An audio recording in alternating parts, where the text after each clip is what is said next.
Welcome to Love to See It, a podcast about plebeians who consider the four seasons luxurious. And men who spent their waking hours just daydreaming of safe houses in Dubai and New Zealand. That's right.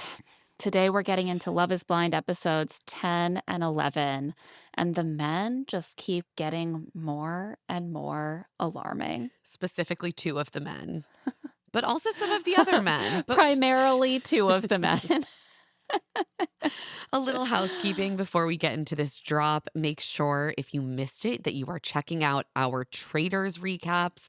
We're almost at the end of this season. It's been a wild ride. To find those, you can just scroll back in your Love to See It feed. Also, over on Rich Text, we recently put out an episode talking about the America's Next Top Model doc on Netflix and the Tell Me Lies series finale. So you can find that conversation at claireandemma.substack.com. All right, let's dive right into this drop. And so much is happening with this season that we always have to start with a bunch of catching up on News and gossip. news and gossip and just like audience reactions, what's been going on in the discourse. So, first of all, we got to talk about Kia going on What's the Reality and talking to AD about something that did not come up in the edit, which is that she basically used politics as a deal breaker in the pods, and as a result, she hardly had anyone to date.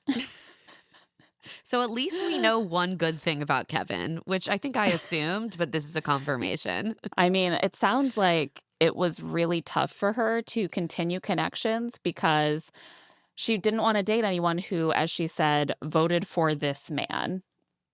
I think the clear implication is that this man is Trump. She said, something I stood really firmly on was my political beliefs. I do think a lot of the men were able to understand a little more of what was going on because the framing that it is Republican against Democrat is just so not true. It is all of us against hate, and what I do not stand for is hate. Someone who's hateful is definitely not going to be lying in bed next to me or someone who voted for hateful shit. Yes, girl. And then she says, it's Ohio, so my dates dwindled in the beginning. Most people were starting their dates with, what's your favorite color? I was like, what are your deal breakers? Good for I you, mean, Kia. I relate. Even before Trump, I would sit down on dates and I would manage to get the conversation around to, are you a Republican or a Democrat? Oh, no. You got to find that out. I mean, You gotta first of all, know. you got to filter on a dating app. Then you have to suss it out further on the first date. So Yeah.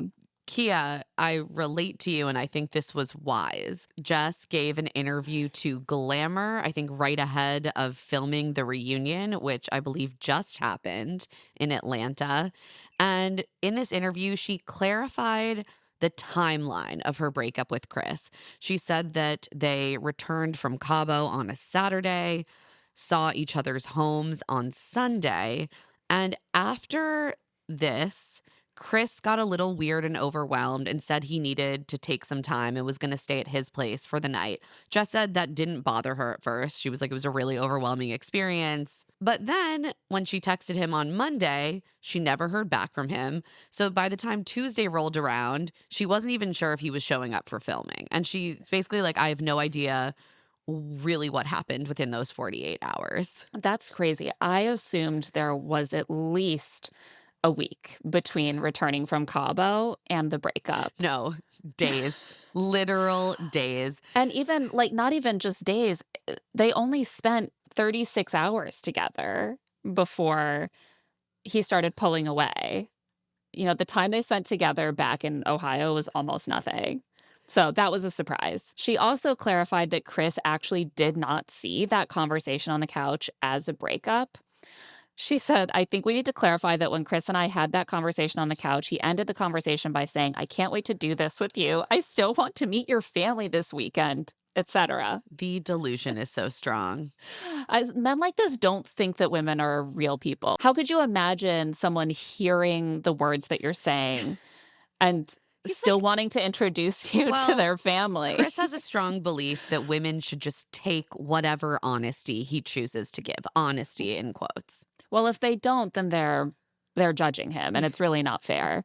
She says, I was dumbfounded that he even said that and didn't really feel the need to give him any further information at that point. That was when I said, I'm going to go home. And then she says the next day she called him to briefly let him know that she didn't want to be involved anymore. She says, I basically said, I'm going to do my exit interview, and I realize that I haven't told you that I want nothing to do with you going forward. And just as a human, I'm doing you the courtesy of saying that to you before I say it to a camera. She's an icon. She is an icon, a legend, a literal hero. I grow more and more baffled by what was going on with Chris. I have crystallized my theory a little bit more.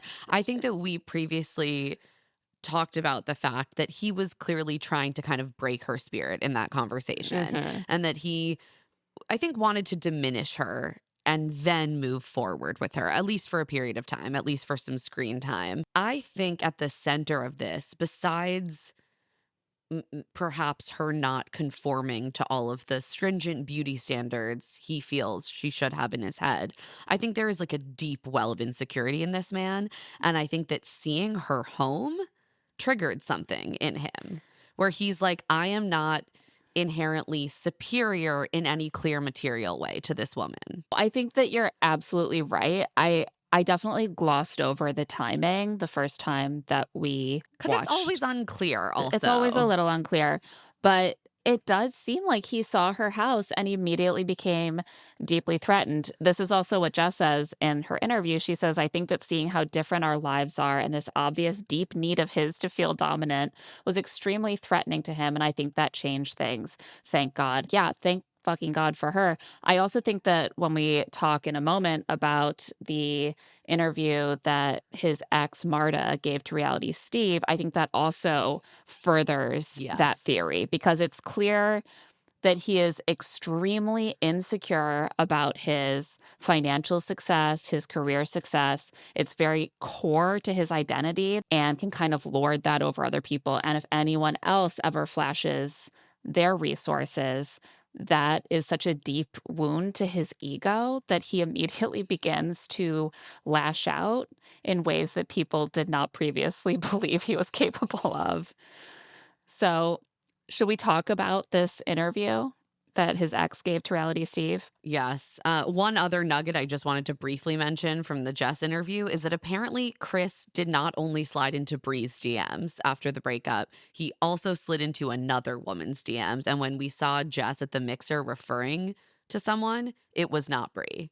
It was that other woman who she declined to name, but she says this girl from the cast like came to her immediately. I mean, I am not shocked No. at all. Like, I think Chris was also putting it out there that, like, oh, Bree just has the kind of physique that I'm looking for. Like, she is just up to my standard. But I do think that what's really going on is that he felt that Bree was receptive to being the more submissive one in the relationship and to being impressed by his image. And the idea that he would get to pursue that feeling, get a little more screen time, I think that was the ultimate goal. If there's anyone else He's that he could casting get that about. from, he's casting about. He's not like in love with Bree. He's not like Bree has everything I want. He's like, Bree will stroke my ego. I wonder if this other hot chick will also stroke my ego. Right. Let's try that too. And Chris also did give an interview to EW, which I don't feel like going into in detail. It's not that interesting, but it does further our instincts about who he is as a person. It's a very unself-aware interview. And he even says, like, oh, I wasn't like on a mission with Brie. It was just a moment. I was, he was just casting about. He was trying to stroke his own ego. And in his world, women are tools for that bolstering of his sense of self. And as you said, that is also really on display in this interview that his ex-girlfriend, Marta, who is the same woman that we spoke about in last week's recap, who had made a few TikToks, gave to Reality Steve. They had an in-depth conversation. You can listen to their full hour-long debrief on that relationship over on Reality Steve's podcast. But in this interview, she talks about their relationship, which mostly played out after he got back from filming. He had told her that he was going on a work trip. That work trip was Love is Blind. They got back together after dating casually before. They dated for real after. And some observations were that he constantly talked about money and constantly degraded people who had experienced poverty.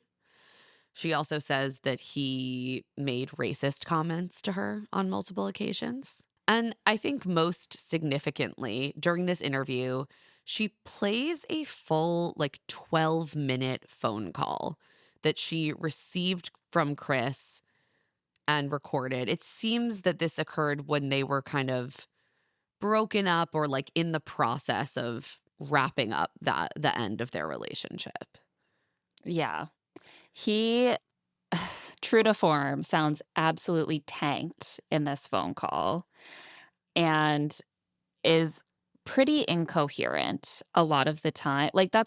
It's 12 minutes where I would say about 10 minutes are him being incoherent, circular, not really making the point that he claims he's about to make. You keep wondering what is the point he's trying to make. And then 2 minutes of it is him just saying the nastiest shit you could imagine to her. Correct. So So a few things that he says.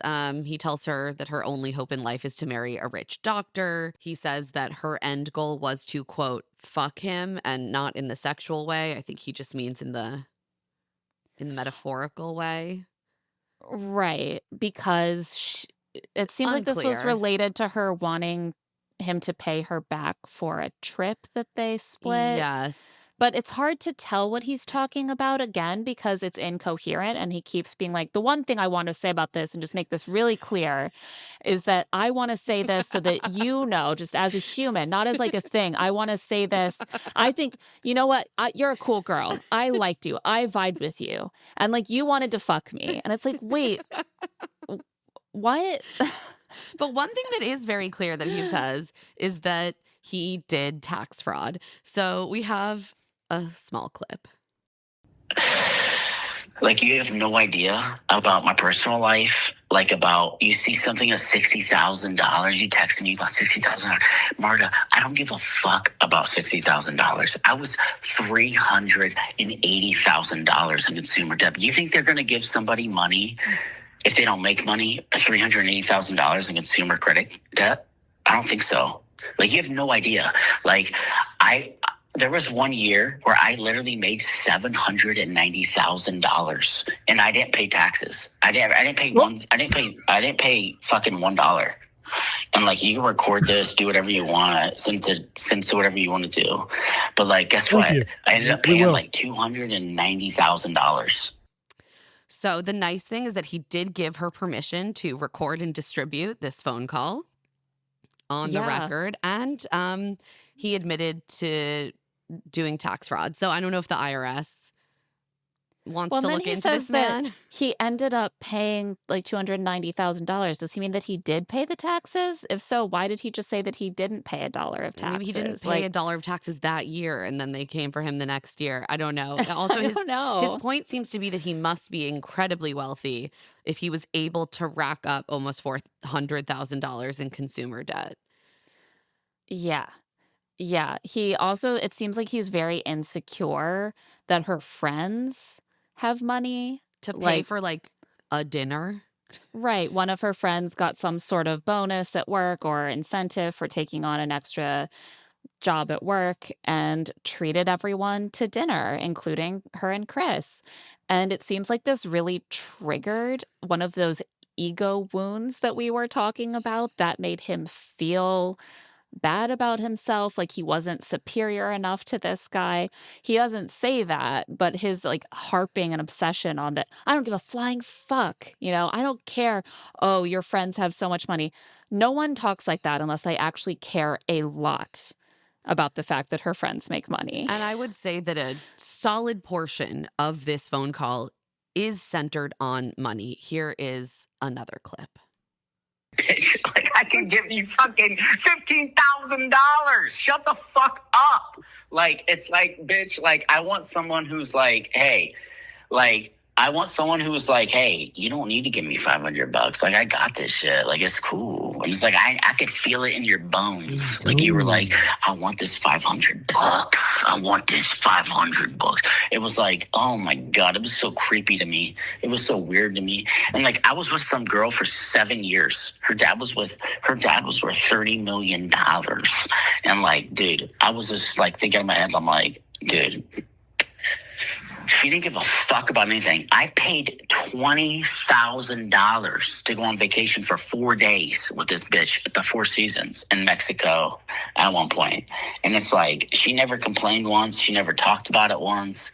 But if she didn't have $20,000 the next month, she was crying. She was screaming. She was like, I can't be with you. You're not making the money some guy I want to be with is in Miami. And I'm like, oh my God, bitch. It's like the same thing. It's like all these girls, like they're all the same.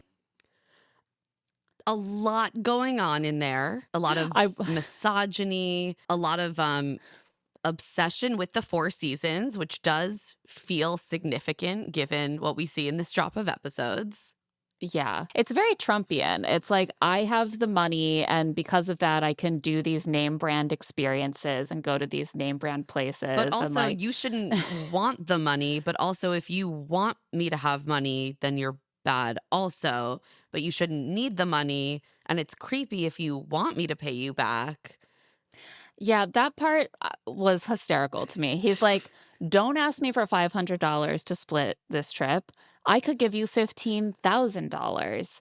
Because I can give you $15,000, I certainly shouldn't have to. And it is odd and gross of you to ask me to split the trip with you for $500 because I could but will not give you far more money, like 300 times as much money as that. So you see, But also, if I didn't have it 1 month and you wanted it, you're a bitch. don't cry and scream about that. Well, that's what this whole like provider alpha mentality circles back to. Men of this ilk want to have that pride of like, I'm rich. I'm the kind of guy who can get women because I have the money.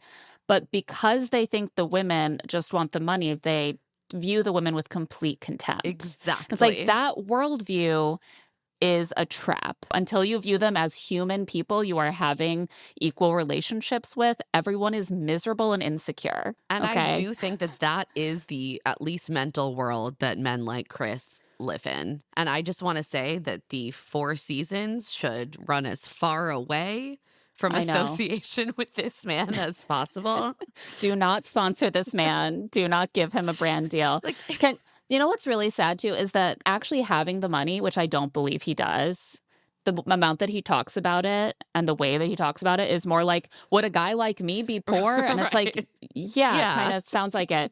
But even if he were rich, it's just the Elon Musk mindset. You're still insecure that the money is the only thing that people like about you. You're still desperately trying to prove that you're funny and sexy. And you're none Like, of those things. And you're none of those things. Like, money can't save you guys. It's so fucking sad. It's incredibly alarming the way that his mask seems to slip when he drinks heavily.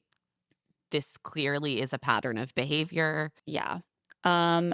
So there's a little more Chris in this batch of episodes.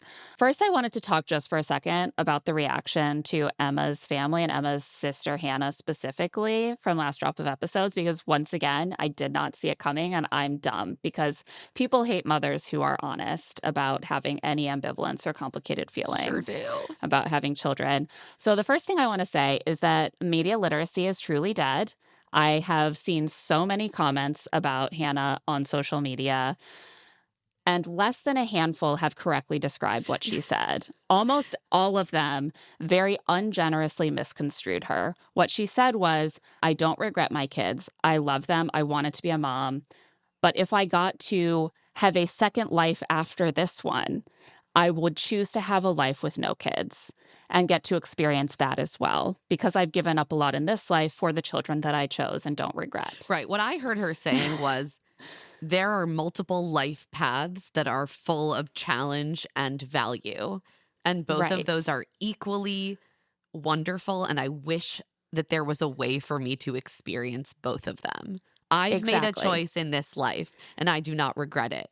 That And- doesn't mean that other potential life path isn't full of value and joy. And if my sister Emma has an inkling that she might want that path, I want her to have the ability to pursue it. A lot of people have reacted with a lot of horror that her kids will see this someday. It's possible that her kids could be hurt by this. I don't want to speak for them. I can say that if my mom had ever expressed wanting to also get to experience a life without kids, I would not be hurt at all. My mom was Same. fucking cool. My mom was very smart. My mom she was a writer, she was an editor, she was a journalist. She put a lot of those things on the back burner to raise us, and she loved us. I often think about if she were here today, how involved she'd be with her grandkids and how big of a part of our life she would be. We don't get to have that. But she also never got to have a life where she really pursued a career. You know, if she had wanted that in another life, I would love that for her. And so it really, I think, is a harmful framing to push that the kids must be hurt by this. It is not an insult to her kids to say she also has other things that she could explore in another life that would be valuable and beautiful for her. She has value outside of being their mom, and she chose to be their mom and she loves it. I also That think is not an it's insult to her kids. really, really cool to be able to grow up and see your parent as a full person who Yeah, showed up for you and was incredible in that role and also has value in all of these other ways. right. Exactly. Like our moms are not limited to the identity of being our moms, but they did put a lot of their lives that they could have put into other things into us. And that is a beautiful thing that they hopefully chose and are happy with, but they have more to offer too. And time is limited. So another life sounds great to me. But I think what's going on here is really upsetting to me because I think the massive cultural pushback here is such a case study in how motherhood is sentimentalized and sanitized in service of convincing women that they must be mothers. Right, it's And mothers, propagandized. it's propagandized. And you see mothers participating in the silencing of a woman who is saying, I love my kids and I do not regret them, but I could have a valuable and beautiful life without those kids too. It is considered unacceptable and morally shameful for her to say that because it punctures that mythology that motherhood is the only valuable way for a woman to spend her life. And there is a strong punishment of social censure for women who disrupt that narrative. And I'm especially shocked by how few people have pointed out that Mike was trying to weaponize this stigma to get Right. Hannah to pressure her sister into bearing his children.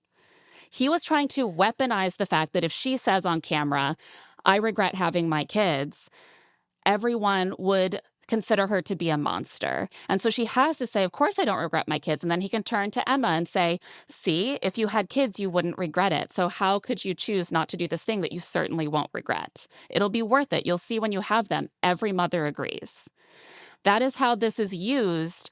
This code of silence around maternal ambivalence is used to push women into motherhood over their doubts, over their ambivalence. And then once they're in it, they're not allowed to voice those anymore because it would hurt their children to express it in any form.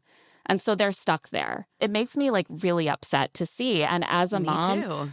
it makes me feel it makes me feel also like really like I'm a bad person for thinking that my life could be valuable without my kids, for thinking I would choose a second life to not have kids. It's just to do this silencing and propagandizing is both bad for women who are mothers and women who choose not to become mothers. It is bad for women. And it is clear that the reason that Mike found this rhetorical trap is because women who are ambivalent, don't know if they want kids, or know that they don't want kids, are considered inherently unnatural. Mm-hmm. And that extends to women who have become mothers and still have questions and doubts and complicated feelings. Yeah. And you could see Emma's fear when she says, jokingly, I don't have a maternal instinct. She is afraid that if she has kids, she'd be a bad mom. He is pushing her into a path that she's worried will put her in a position of not being a good mom. And once you're not a good mom, there is no mercy, there is no grace. No one thinks it's okay to be a mom who doesn't want to pour all of herself into her kids, who doesn't instinctually know what her kids need. And if you sense you're not that kind of woman, well, just have kids. It'll change you. Either you will suddenly be changed or you won't be allowed to admit that you Right. haven't So at changed. bare minimum, you'll be silenced. Yeah, perfect.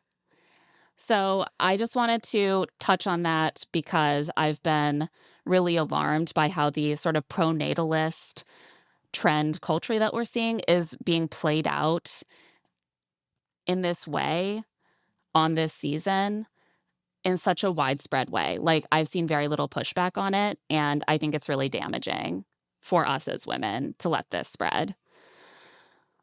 I think we should we should wrap our news and gossip there so that we can talk about these 2 episodes of Love is Blind. Are you ready? I'm ready. On that note, let's take a quick break. And when we get back, we will get into the rest of the Pod Squad mixer. And we're back. So we come back in the middle of Chris's misogynistic bender that he's on. He is still chatting with Bree. Bree seems confused about everything that he has just said to her. She says to him, "Why didn't you say this stuff in Cabo? Because at the end of it, we were so sure of our decisions, no hard feelings. Cool."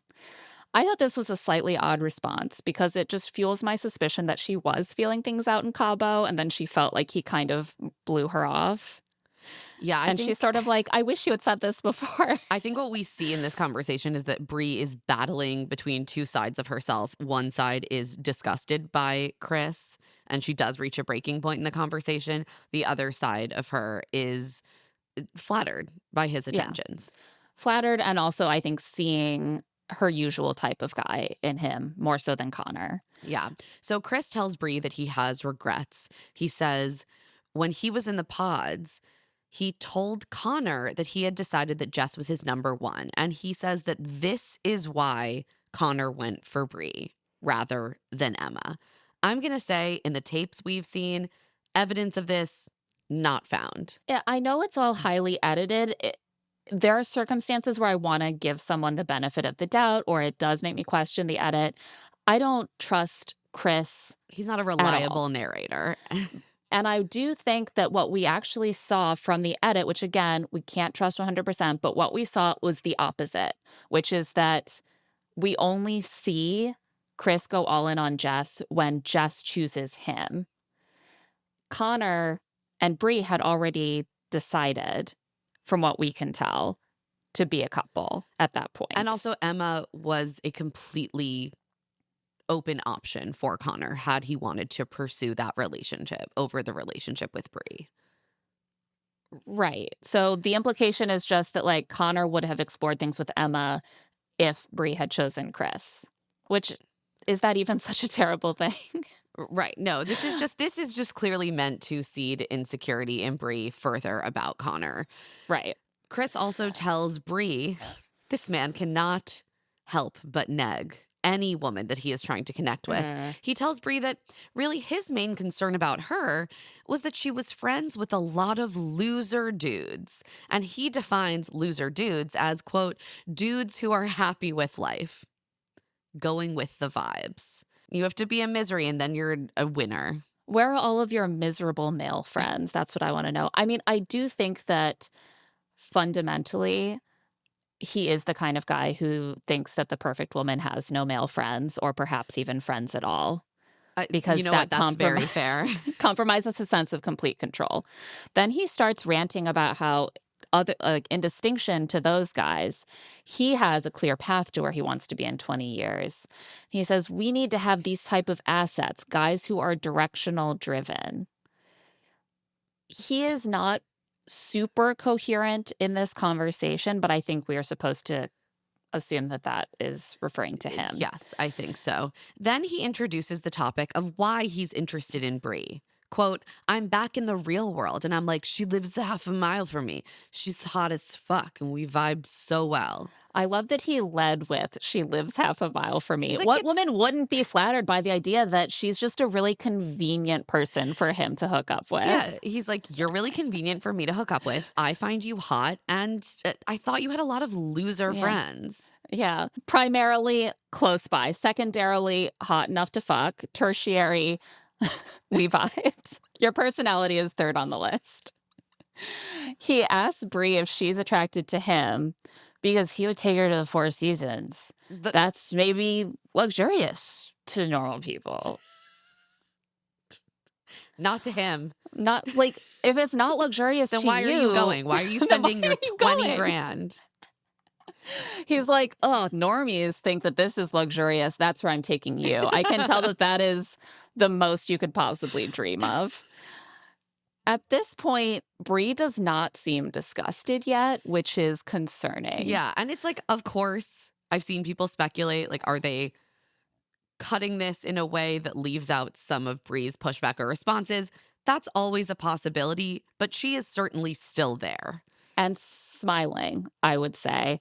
And she kind of flirts back a little bit. Yeah. Instead of saying, like, no, I don't want to go to the Four Seasons with you, she makes a joke about, oh, room service for Mr. Fusco, which is his last name. And he goes, baby, stop. We would have a good time. And then he reaches out to grab her hand. And then he tells her, we would have been fuck buddies. This is when Bree stops smiling. Yeah, this is a bridge too far. Like, there's no romance in we should be fuck buddies. And he saw her Instagram and was like, yes. Yeah. What a prize this man is. Yeah, who wouldn't want this kind of romantic pursuit? Chris brings up the DM he sent her. And finally, at this point, Bree says, well, yeah, I didn't respond because I'm in a relationship. And if Connor had dropped me, I would have left the experiment. It was Connor or nobody. I would not go through this with anybody but him. And Chris says, Mr. Brightside, you like that? Yeah, says Bree. And every white millennial in the country. Please. I'm sorry, it's our anthem. That's a micro generation. Okay. Does he not like Mr. Brightside? Like, does he like music? Does he like anything other than weird little turtlenecks and claiming to have more money than other people? I do think he likes AI generated profile photos for his Instagram bio. Yeah. He is way hotter in an AI version of himself. He really is. Yeah, overall, I did not feel like this scene was a great look for Bree because she does seem so flattered by his attention. I think it's rough. Jess was asked about this whole exchange in that Glamour interview, and she tries to give Bree a lot of grace. She says, I think she kind of didn't know how to respond, and her discomfort could be part of what we're seeing. But it's not a great look. Yeah, there's not a lot of pushback on the mean things that he says about Jess. But finally, Priyanka interrupts the conversation. And Chris jokes, I'm Andrew Tate, apparently. And Bree is like, who? Who's that? So for the uninformed, the man that Chris is comparing himself to, Andrew Tate, is an American-British far-right manosphere influencer who has faced charges of rape, human trafficking, sex with a minor, and organized criminal sexual exploitation of women, among other things. He also believes things like Sandy Hook denier Alex Jones is a, quote, hero. So just really charming criminal stuff. I mean, the worldview that Chris has espoused is Andrew Tate-esque, get money, get power, dominate women, use the money to dominate women to get money, right? Like those things go hand in hand. The better. Yeah. And what's interesting to me is, where did that come from? What is he responding to? Like, did Bree say something about how toxic his mindset was? Like, or had someone else that was making him feel defensive about the idea that he was similar to Andrew Tate? It seems to come out of nowhere in this conversation. Right. He must have been responding to something because it's such a bizarre thing to say. Right. I mean, it's very self-aware. He's very rarely self-aware, but in this case, so Bree returns to Connor and he's like, you were talking to Fusco for a while. Was he hitting on you? And Bree says she wants to discuss that later. What else happens at the mixer? Kia and Kevin meet in person. It is fairly uneventful. Yeah, smoothly enough. Kevin's like, I'll never forget you, Kia. And she's like, yep, you will not. Yeah, why would he? It's mostly an opportunity for the other women to kind of circle around Kia and be like, you should have stepped up for these badass women. And Kevin's like, yep, sorry about that. It's like, sure, not my best moment. Should have. And I'm glad she chose herself. That was the right decision. Priyanka, Ashley, and Alex sit down for Ashley and Priyanka's second very uncomfortable and confusing conversation of the night. Women, think Jesus. about the company that you're choosing. Really think about it. Is it worth it to get all those benefits of proximity to the white patriarchy, to have to put up with all of this I shit know. from the white I was patriarchs? like, Priyanka, I think you might need to trim the fat in your social circle. This was wild. Pri and Alex say they met in Chicago through mutual friends. It's unclear how well they know each other, but I they've been in think, each other's friend yeah, I think circle. Alex has said that like Priyanka maybe dated someone that he knew in Chicago, and that's how they met. Mm, They run in similar circles. It doesn't sound like they are super, super duper close on an individual level. yeah. But one thing that Priyanka does know is that she ran into Alex in Austin before filming, presumably when he was hooking up with his ex, the travel nurse, as he had told Ashley. And at the time, he told her that he moved there. So obviously, she's a little confused to see him on Love is Blind Ohio. And Ashley is like, huh, I'm very confused now because you said you lived in Cleveland for a year and a half and you never mentioned that you had ever lived in Austin. She is now just getting suspicious. And so everything is getting vacuumed up into the receptacle for closer examination. She's like, every part of what you said isn't quite what I thought. And he tells her that he lived in Cleveland for a year and a half realistically. Okay, this is a rhetorical device that he uses repeatedly. Right. And I don't think that it does what he thinks it does. Like, realistically usually does not apply to what he's saying. He's like, yeah, you think it's a little hazy, but realistically, this is what I did. And I'm like, oh, you're a Well, liar. and realistically is more speculative in a sense. It's like we could go for 2 weeks realistically because we'd have to be back by the 15th. You don't say like, "Oh, we were there for 2 weeks realistically." You know what I mean? It is an anticipatory adverb. It's not something that you say about something that happened in the past. It sounds more like he's workshopping things that sound plausible when he says that. Exactly. I mean, this man is giving grifter. He's giving scammer. He's giving liar. Priyanka again reiterates that he said at the time that he moved to Austin, and Alex starts getting very defensive. He says, "I feel like I'm being double teamed. You wish." And Ashley asks him where he flew into here, like from, presumably to start filming, because they film in LA or Atlanta I now? think the pods are usually constructed in Los Angeles. Yeah. And he says that he flew in from Austin. And Ashley says, "Well, you told me that you flew in from Cleveland." And he says, "No, I said that I lived in Cleveland, but I was flying back and forth the whole time trying to figure out if I wanted to live in Austin." I'm sorry. This man fully This man lived lied. in Austin. This man lived in Austin. He fully lied about where he lived to be on this season. No wonder he wants to leave Ohio. He's like, "What is this place? I've never seen it before." This man is a grifter. Then Alex tries to redirect. He's like, "Oh, I'm in a bit of a corner."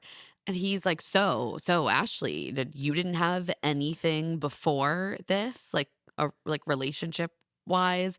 And she says, "Yes, I had a relationship, the one I told you about." And he's like, "So you didn't hook up with anyone else in between like that relationship and now?" And she says, "No." And his response is, "I question that." Oh, okay. It's inconceivable to him that someone could go 6 months to a year without hooking up with Also, someone. it was a Alex, it happens. traumatic breakup. Yeah, she's talked about it being a quite traumatic relationship and breakup that left her completely drained.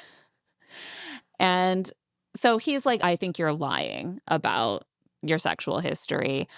Priyanka and Ashley are like, "What the fuck is going on?" And then he talks about his own relationship, presumably the one in Ohio, and then his hookup with that ex. And he says, "It wasn't an exclusive relationship, but if you want every time I jerk off, I'll let you know." What? Priyanka is like, why am I hearing about your masturbation habits? Like, why am truly I think here? Ashley is feeling the same way at this point. Ashley is mortified. And he finally admits that he did lie to Ashley. He did say that he flew in from Cleveland when in fact he flew in from Austin.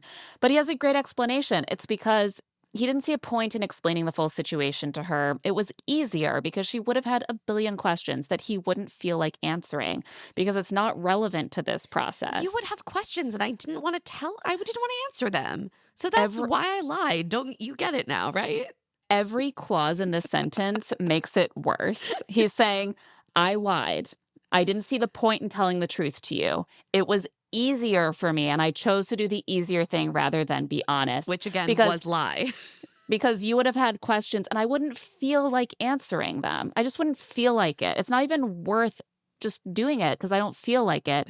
Why? Because it's not relevant to this process. In other words, I'm only thinking about the process of being on the show. I'm not thinking about our relationship outside of the show as a whole thing that involves two real people. I'm thinking about what seems relevant to this filming period. And Priyanka jumps in at this point and says, well, the point is a marriage. Like, it's not a process, it's a marriage. And Alex gets extremely defensive, says he now feels like it's a 2-on-1. Again, you wish. And Pri says she's just trying to be a friend to both of them, and everything should be on the table because, again, it's a marriage. And Alex is like, I've found a way to shut this down. And he looks at her smugly and he says, between the two of us, right? Like pointing to himself and Ashley. And Priyanka says, yes. And he says, so why are you here? Charming. And Priyanka at this point is over it and leaves. She's like, no, I don't take this shit from you. Goodbye. Ashley is so frustrated. She's like, you say a lot of words sometimes, and sometimes it just has nothing to it. Like, she can't trust what he says. Sometimes is generous, I think, in this sentence. He always says a lot of words, and most of the time it just has nothing to it. She begs Alex just to be honest with her and admit when he hasn't told her something. She's like, I'm very understanding. I would understand, but you have to tell me, like, hey, I told you this because it seemed easier, but actually the truth is this. And Alex just seems fucking done with the conversation. He's like, all right, okay, where does that leave us? And she says, it's in your hands. I'm like, Ashley, leave this man. This is how I felt this whole episode. I was like, Ashley, end this farce. If you as a woman put on a pedestal, aspire to have a relationship with a protector provider who will lead you and guide you, this is what you're exposing yourself to. Literal grifters. Speaking of men who give grifter, Chris is still wandering around. He sidles over to where Jess and Connor are chatting, like amongst a group, and decides it's time to say hi to Jess. He tells her that she looks good, which, like, fuck you, dude, and asks her to chat privately, and she says yes. And then he's like, what are you drinking? And she says she's drinking Coke, like a Coca-Cola, and he laughs because she's like, you're not drinking alcohol? Chris, no one who can see you right now would ever want to drink alcohol again. I'm doing dry February after this. I never want to seem like him in any Claire respect. has become sober curious as a result of just watching this man interact on like one singular night. He's like, look at me. Don't you want to be like me? I'm having a great time. Also, I'm like, this woman gave all of her vacation time from the hospital to go on this show. She has to work every day at a literal hospital. She can't be hammered. It's actually crazy. He wasted all of the time that she took off to maybe find a loving, wonderful partner, and then dropped her right back into work, no days off, no vacation, to grieve the fact that this person that she trusted with her body and her heart is a toxic narcissist. It's really, it's just perfect. Just perfect. As Chris and Jess walk away, Connor goes, that dude is hammered. He couldn't even open his left eye. I love Connor more and more every time he speaks. Chris asked Jess about how it is being back at work, and she's like, yeah, it sucks. Last week I was in love and I thought I was getting married. Now I'm back at work every single day and everything has changed.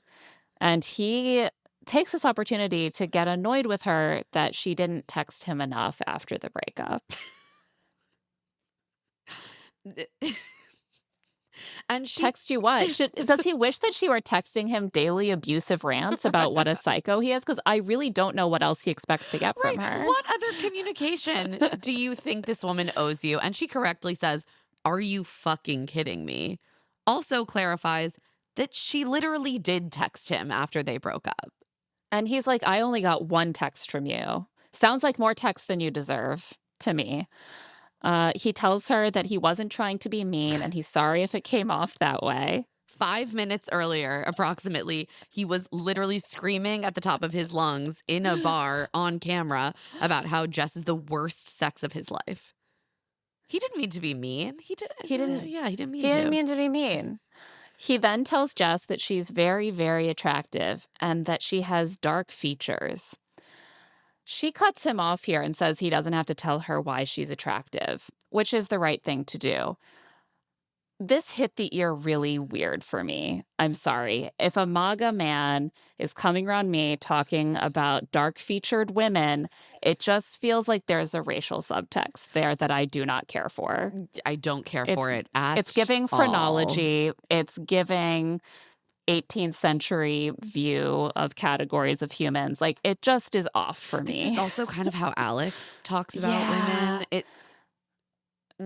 I don't 100%. Like We've got these two right-wing controlling freaks on this season, and they both have demonstrated this weird way of talking about women who have brown hair. That is like the ways that they find to be racially creepy. It's actually astonishing. They're like, hold me back. I'm going to start talking about how I fetishize women with brown hair again. I can't be stopped.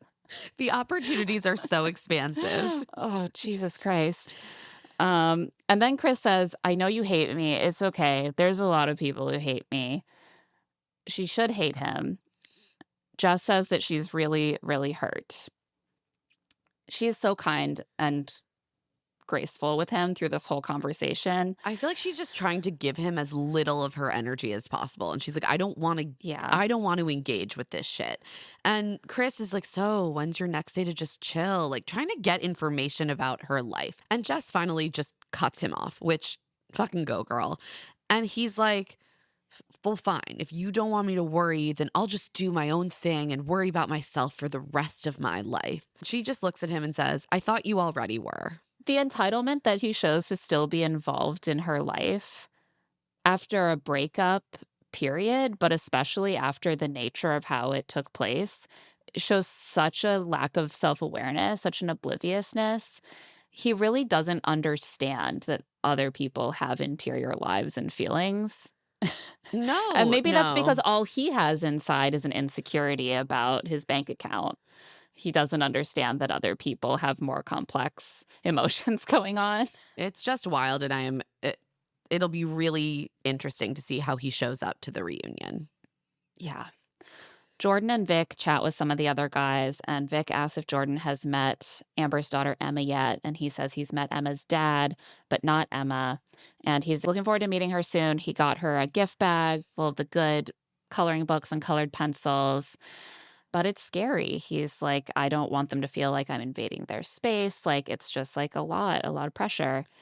And Amber overhears him expressing these fears, which from what we hear seem pretty reasonable and normal. And she gets upset.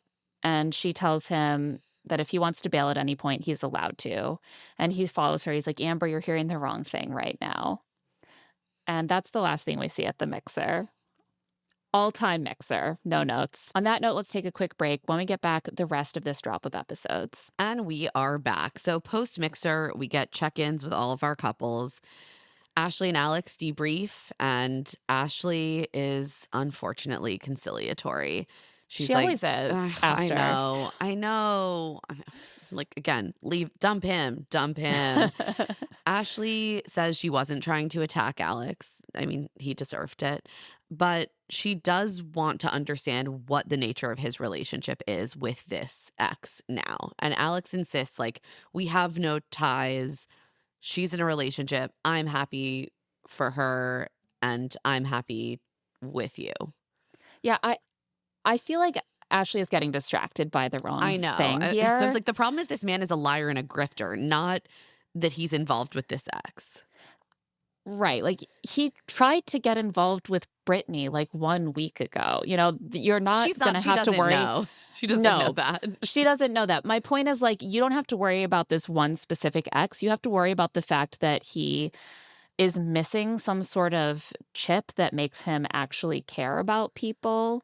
Like, he has, like, a constellation of issues that all of which will affect your life very profoundly, and you're fixated on the fact that maybe he was hooking up with an ex, like, 6 months ago. Yeah, the one thing I am holding on to is that I really think she's going to dump him in public at the altar. So, I hope so. fingers crossed. And so they end the night on a high note, they order McDonald's.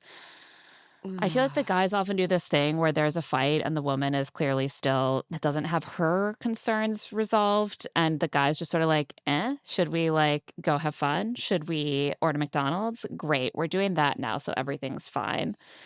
He orders them McDonald's, and Ashley says, "Well, okay, but my diet will have to start tomorrow so I can fit into my wedding dress soon." You can just buy a wedding dress that fits your body now. Yeah. You And can just buy a you'll wedding look dress that incredible. fits your body. Like, you haven't even bought it yet, and yet you have to fit into it. Are they sample sizes? Is this America's Next Top Model? Like, you can just buy a wedding dress that fits your tiny body. I find this so irritating when tiny women perform, like, Diet controlling culture. diet culture. Like, "Oh, I have to control my body to make it good enough."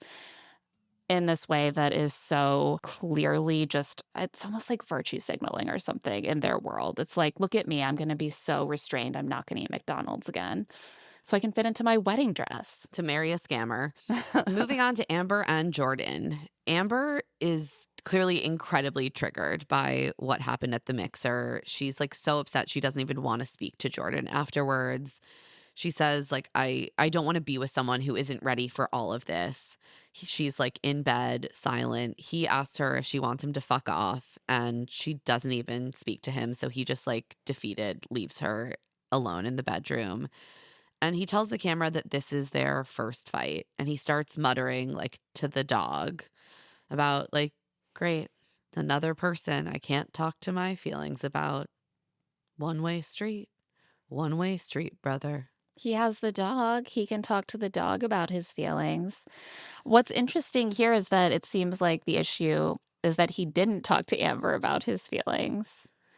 Right. This seems like just an amalgamation of, like, a bit of a communication gap and Yeah. his fears and Amber being triggered with regards to, like, past experiences. And it's all kind of coming together in this moment. And then the edit does something that I was very frustrated with because the camera just zooms in on Jordan eating a piece of pizza alone in the kitchen. And as we pointed out in last week's recap, this focus on Jordan and, like, eating foods, especially foods that are, like, processed in some way or coded as, like, bad or unhealthy, is so clear. Like, they're Mhm. doing something very intentional.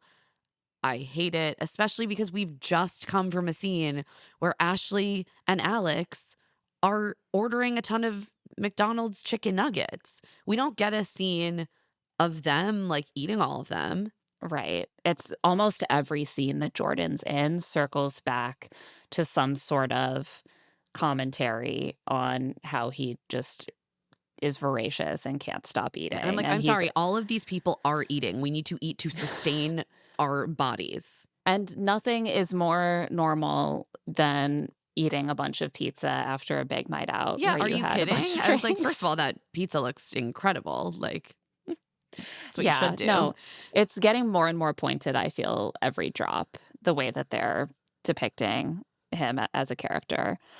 So the next day, it seems like Jordan still hasn't spoken to Amber. It seems like she left, for work or whatever for the day, and they didn't speak before that. And he says he understands needing to take a beat, but the total silence is hard to work with. I really do feel for him on that. It Me is too. I don't think I could make it 24 hours without talking it through. No, I actually get it. For me, not having someone respond to me is like the worst torture on this earth. Yeah, he later says he didn't eat all day, which, like, would probably be my reaction as well. Like, Yeah, your no, you whole can body feel the is stuck in. anxiety. Yeah. Yeah, your whole body gets, like, stuck in fight or flight, and so she does return home, and they chat, and she says that she completely gets his disposition towards meeting Emma, but what she doesn't understand is why he would express his fears to Vic and not to her, and she says that's what made her angry at him and also start to doubt him. This isn't in the edit, and maybe it was misleading in the last drop, but I also feel like if I were Amber, I would have been kind of annoyed at the way he was sort of defending Chris and Yeah. ignoring Chris insulting her, and I almost wonder if she was globally annoyed with him already Yeah, she before was sort this. of primed to be annoyed. And then, oh, he's sharing something that should have been between us, like with his bros. Jordan reassures her on the point that she brought up. He's like, "It's not that I'm trying to get out of this. My feelings for you are genuine, but I'm also scared and things are getting more and more real. I'm so nervous to meet Emma. What if she doesn't like me?" And Amber says she didn't like when I told her to brush her teeth this morning. I was a little bit worried by this response, to be honest. I know how much Amber adores her daughter, and I never want to question that, but it is not the same. Like, if her daughter truly does not like her stepdad, that can create huge problems in the family. It's not like brushing your teeth.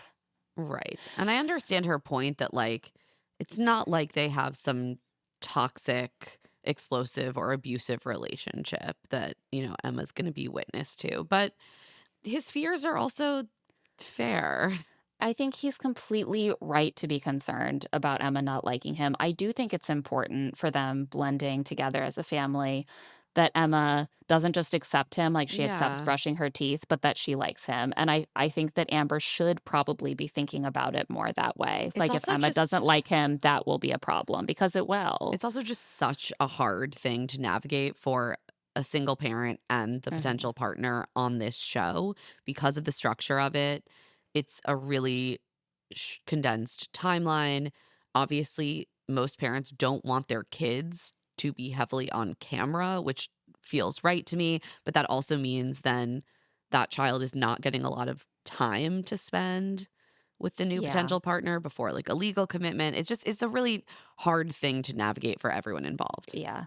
And I never want to judge a single parent who goes on a show like this, No. but I do think that they are generally, like, always failing to consider that the specific timeline of this show makes it kind of impossible to do in a way that takes the child's transition process to accepting a new partner before a firm commitment is made into account. Like, I just don't think that there's a healthy way to do it for everyone. It's tough. It's tough. It's just the format of this show is that it ends with a marriage not long after the couple meets. And, like, I don't see a way for a parent of a 7-year-old to say yes and to have properly done due diligence on that child's relationship with the new partner. And that's not, I don't think that they're being careless or that they don't care, but I think every time I see it, the same problem arises, you know? It's clear that Amber's main concern right now is that he has these doubts. Maybe that means he has other doubts that he's not telling her about. She says, "It's so, so hard for me to trust a man. They will tell you they're going to marry you and all this other bullshit. Men say fucking bullshit all the I time." mean, she's not wrong about that. We've seen the evidence. And Jordan says, "Well, I'm not the dudes you've dated before." And she says, "You haven't proven that to me yet." And this really hurts Jordan's feelings. He's like, "That makes me feel really shitty to hear."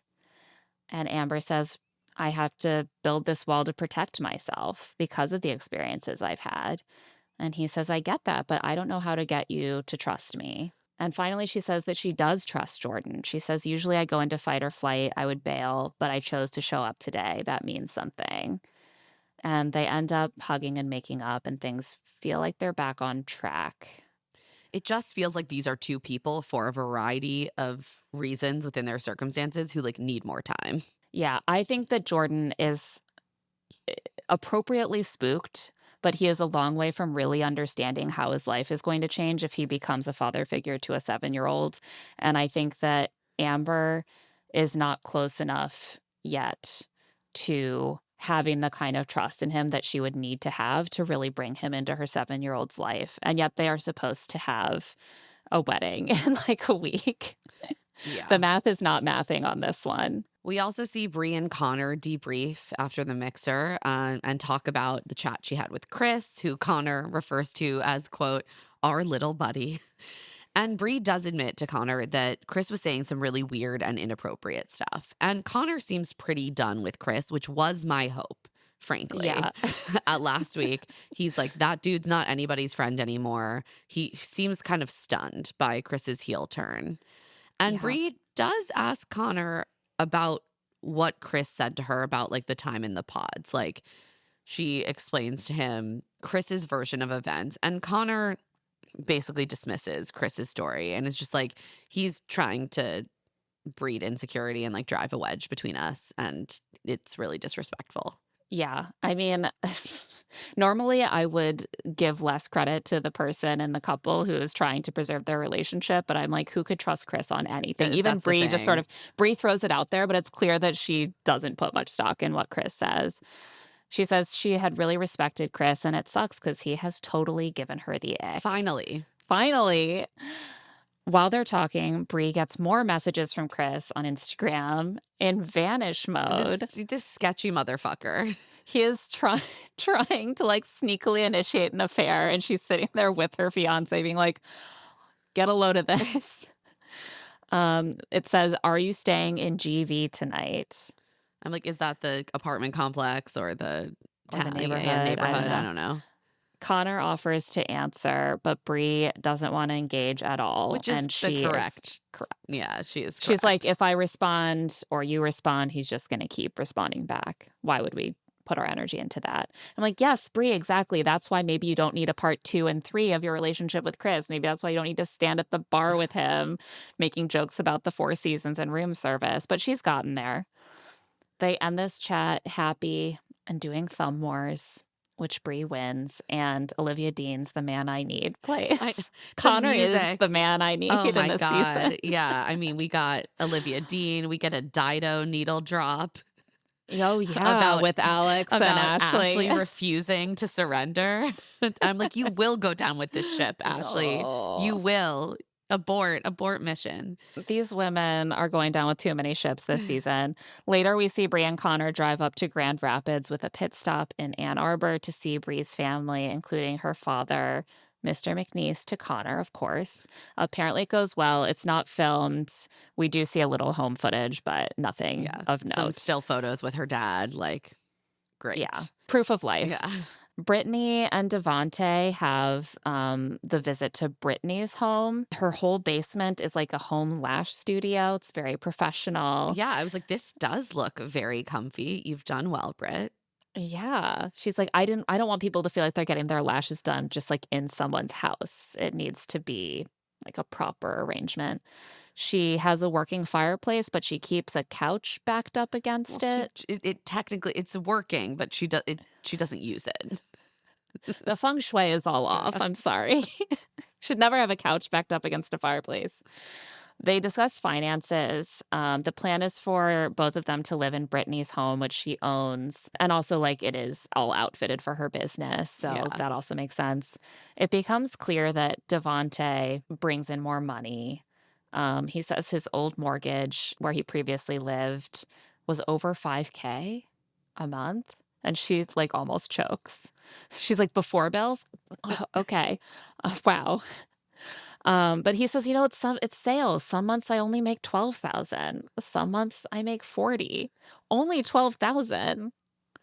So he does well for himself is what we're understanding and what Brittany is understanding from this. I don't want to distrust Devante's account of his finances just because half the other men on this season are lying about their finances. But you never three know. would be a New York Times trend piece. All I'm saying. I would be like, sir, can I see your tax return?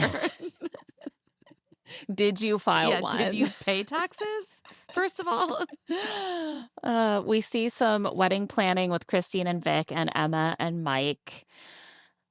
Eagle-eyed viewers have noted that Vic and Christine clearly did not get a show apartment, which Somehow I missed this, even though I watched all the other episodes twice through. I was like so distracted by Alex and Chris. I didn't even notice that, yeah, we get 0 shots of Christine and Vic living together. A lot of their footage seems to be shot by their own cell phones. It seems they're like, definitely getting filmed on outings. Like the camera yeah. crew is coming to film them going to the topiary garden. The film crew is coming to meet her mom, but they're not ever at an apartment. We're not getting the day-to-day hanging out at home And when footage. you couple that with the fact that they didn't go to Cabo, you're like, were they sort of a backup couple that were on hold? And then halfway through, they realized, oh no, we're getting dangerously close to another Denver situation.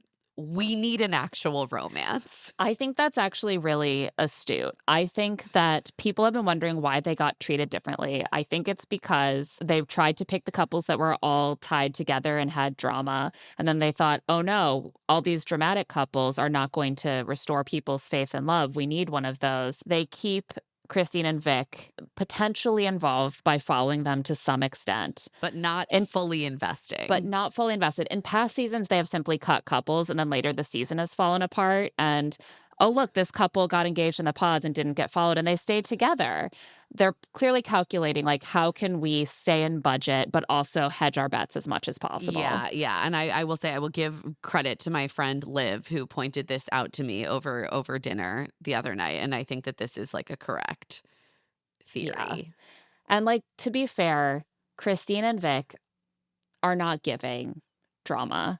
Whenever we see them, they're just gazing into each other's eyes and being like, it's crazy how much I love you more than anyone I've ever met, and I feel so confident. But you know what? We need them. This season needs need them. them. This season is benefiting from having them around. I am getting warm, fuzzy feelings. I don't need a million minutes of footage of them, but I need them and their steadiness and their love story.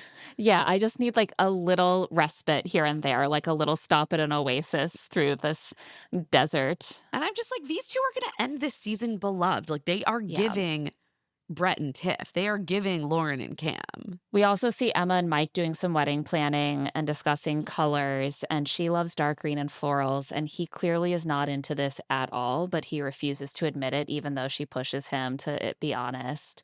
And later, his friends find out that the color scheme is dark green, and they're like, dark green?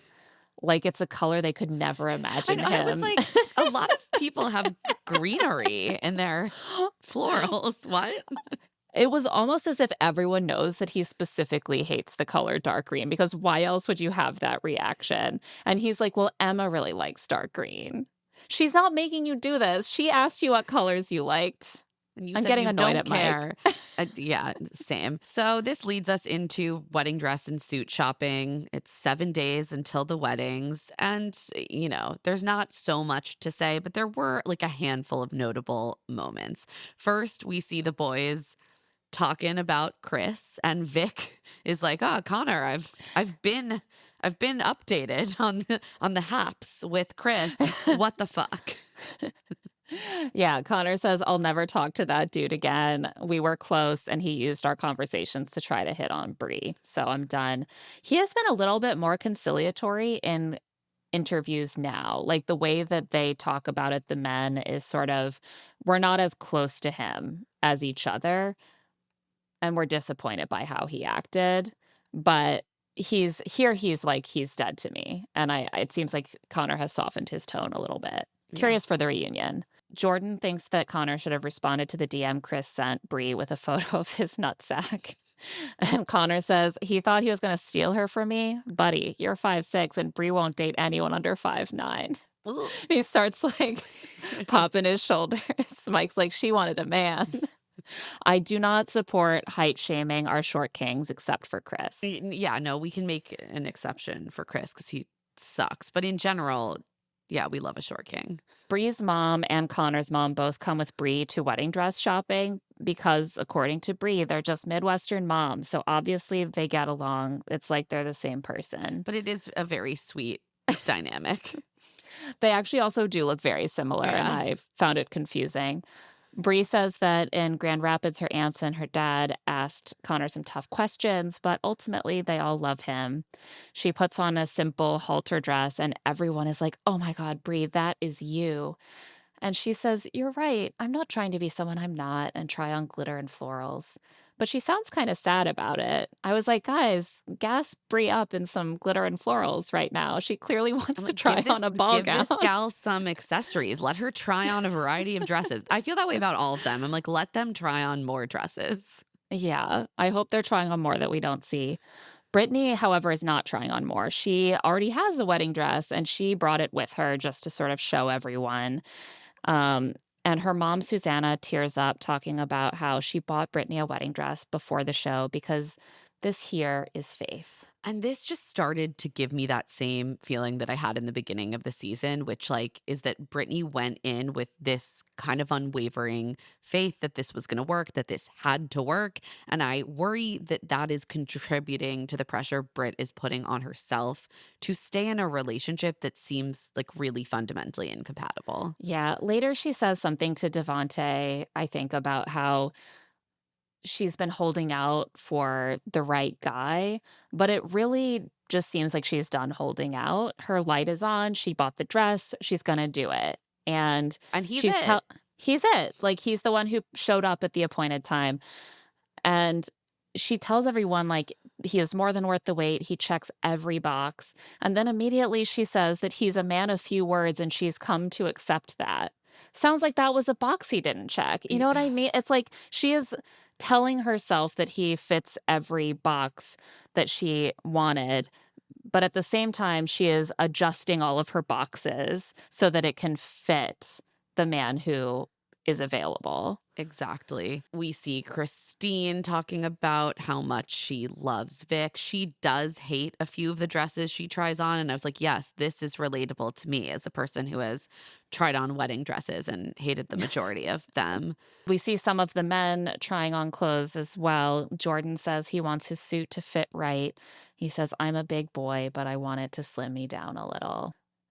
I mean, again, can we show any moments with him that No. are not about policing his body or about like consuming food? Yeah, exactly. It's just they're making these choices and it sucks. Yeah. Alex tells his friends that he makes decisions intuitively, so he's not nervous. And he tells the camera, I think I bring a level of confidence. I don't want to say emotionless, but a rock type thing in the sense of I'm very comfortable in situations like this. So this is relatively normal for me. This is normal. You're on a reality TV show doing a speed marriage. He's just always doing things that are out of the norm. Also, when this man says he is not something, that's what he is. We Yeah. already know that that is how he responds. When he says, I don't want to say emotionless, but something similar, okay, so you're feeling nothing. So you admit you're emotionless. So you admit you're emotionless. So after wedding dress and suit shopping, we see each of the couples go on a last date. Connor and Bree have dinner on a very noisy, lengthy train ride. And the Apparently it's a vibes, 6-hour train ride. it's long. It's very long. Too long for me. And the vibes are odd.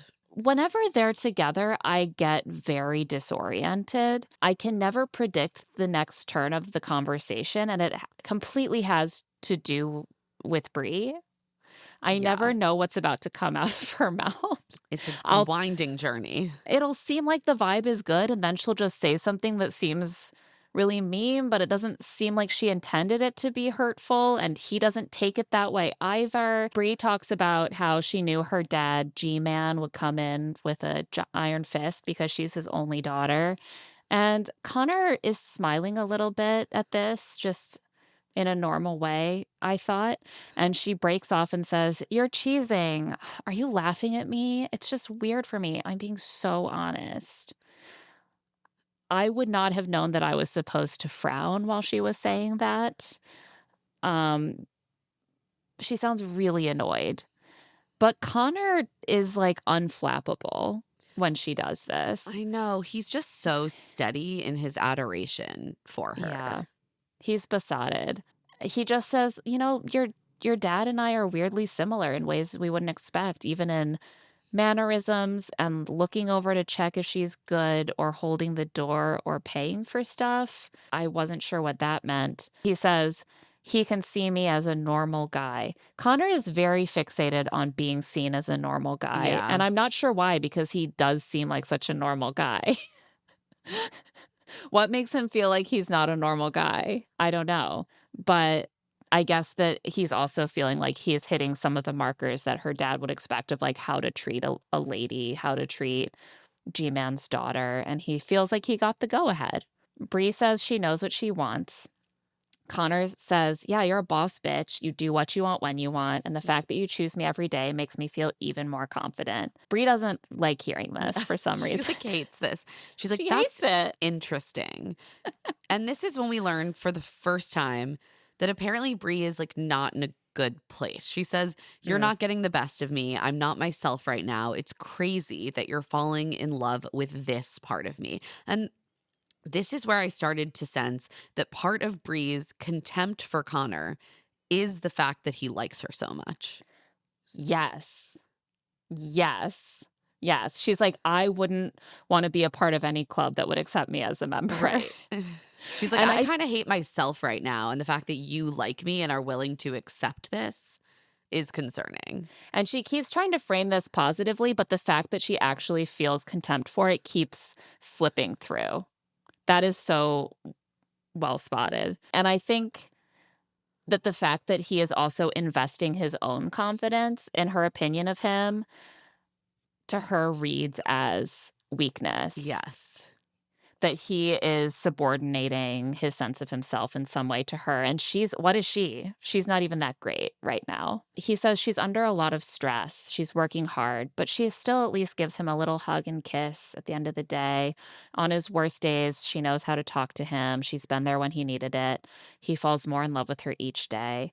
And she goes, "Stop." And she seems embarrassed. He says, even in the morning when she's like, "You should have gotten me up 5 minutes earlier," but they get to cuddle. After she wanted to be away from him all night, I guess he likes to maybe spoon while they sleep or something, and she doesn't, is how I read that. And he just knows she's going to be a great mom and be on the sidelines at the soccer games. I love that his summary of what he loves about spending time with her in the morning is that they wake up and she's mad at him already, and then they get to cuddle for a few seconds. He's like, "And that's all I want." What a life. Bree decides to share the reasons she loves Connor. And she says that with him, she had the when you know physical feeling for the first time, like the butterflies, everything. She says now she knows what it's like to feel loved. She says, "You fucking love me. I know you do. You fucking love me. You bring me flowers every day. You run down to the garage to greet me. Sometimes you're my punching bag and you're like, you're being so cute, but I'm being a bitch. You love me. I'm a psycho. I don't have to be anybody I'm not, like with you." And she says it's shown her she's deserving of every part of her being loved. But she doesn't like herself right now. So Yeah. She still doesn't feel this- deserving. Yeah, like this is cursed. It's deeply cursed. And the fact that she wanted to share all the feelings that she loves Connor, and There, you love me. 90% of it is you love me, and that has shown me that I can be loved. It's possible that a lot of other stuff was cut out, but the theme of their relationship is that the two things that she loves about Connor are that they have similar geographical locations in their family And geography. he loves her. And he loves her. So I'm concerned.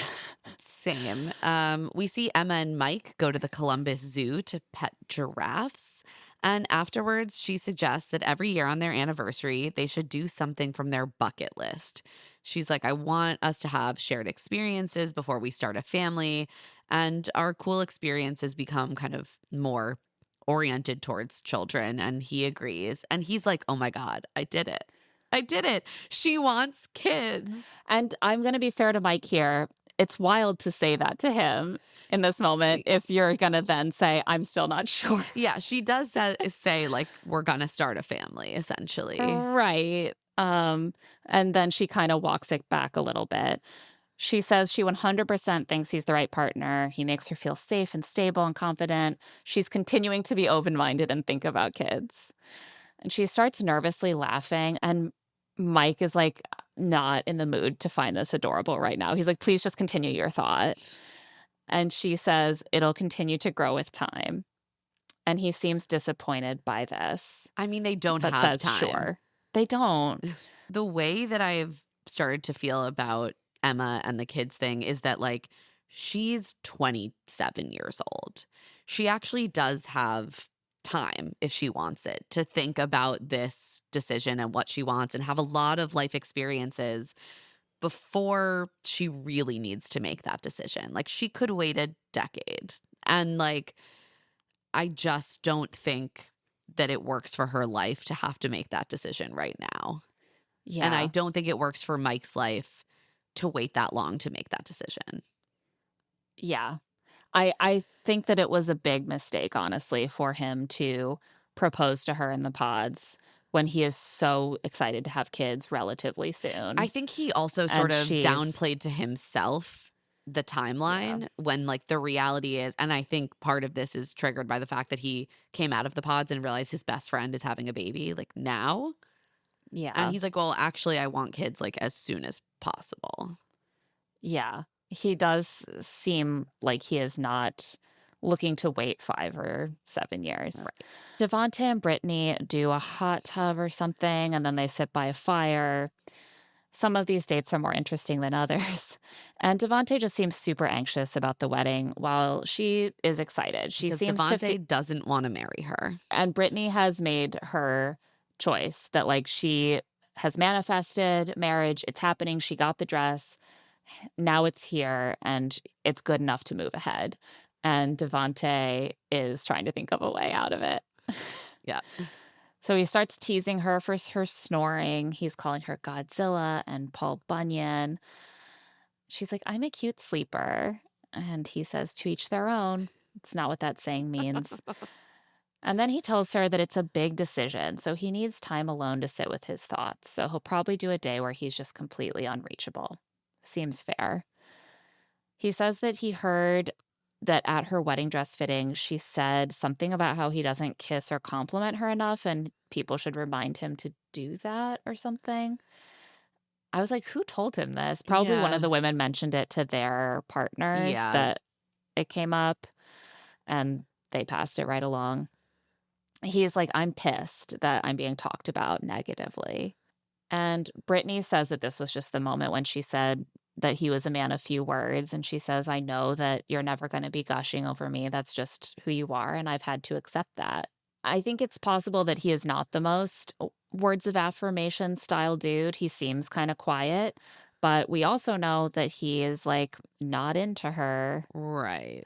So it's just sad to see her gaslighting herself into accepting that his love is real and there and deep, and it's just going to be expressed differently. And he's sitting there with the gears spinning. How do I get out of this? So he's like, I have another option, and I know she Yeah. won't like this one. Prenups. Yeah, he wants a prenup. Which, it is the to- 11th hour. I will say, to me, I'm like, yeah, seems wise. These people are all getting Absolutely. married, like, basically sight unseen. They probably should all be protecting themselves legally. 100%. And as we all know, he's making up to $40,000 a month. So he's good. She says, you have worked really hard for what you have. I totally get that. But I don't want to be married to someone who feels that he needs to protect himself from me. And Devontae says that he doesn't believe people are spiteful until they're given the opportunity. That seems like a low bar for spitefulness. Like, just the opportunity and not like a reason. And she says, well, I'm not someone who would ever be spiteful.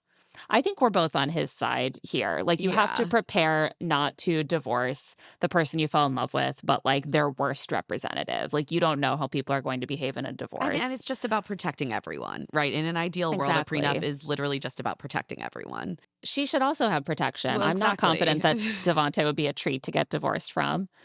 But she's like, "I wish you brought this up sooner." It is the last minute. It's just a few days until the wedding. He has already said that for one of those days, he's not even going to be in communication with Right. her I'm at like, all. have you had a prenup drawn up? Have you given it to her? She needs to have her own legal representation. It's clear he's not planning to marry her, is the Right. thing. That is simply not enough time to work out a fair prenup and have that handled before the wedding at this point with everything else they have going on.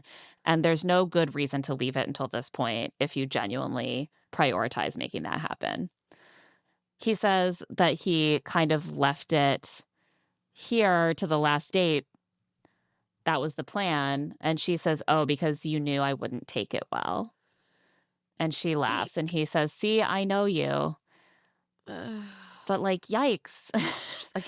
Again, no, do not pass go. This is a bad relationship. He wanted to blow up your last date together, and that's cute? Like, that's concerning.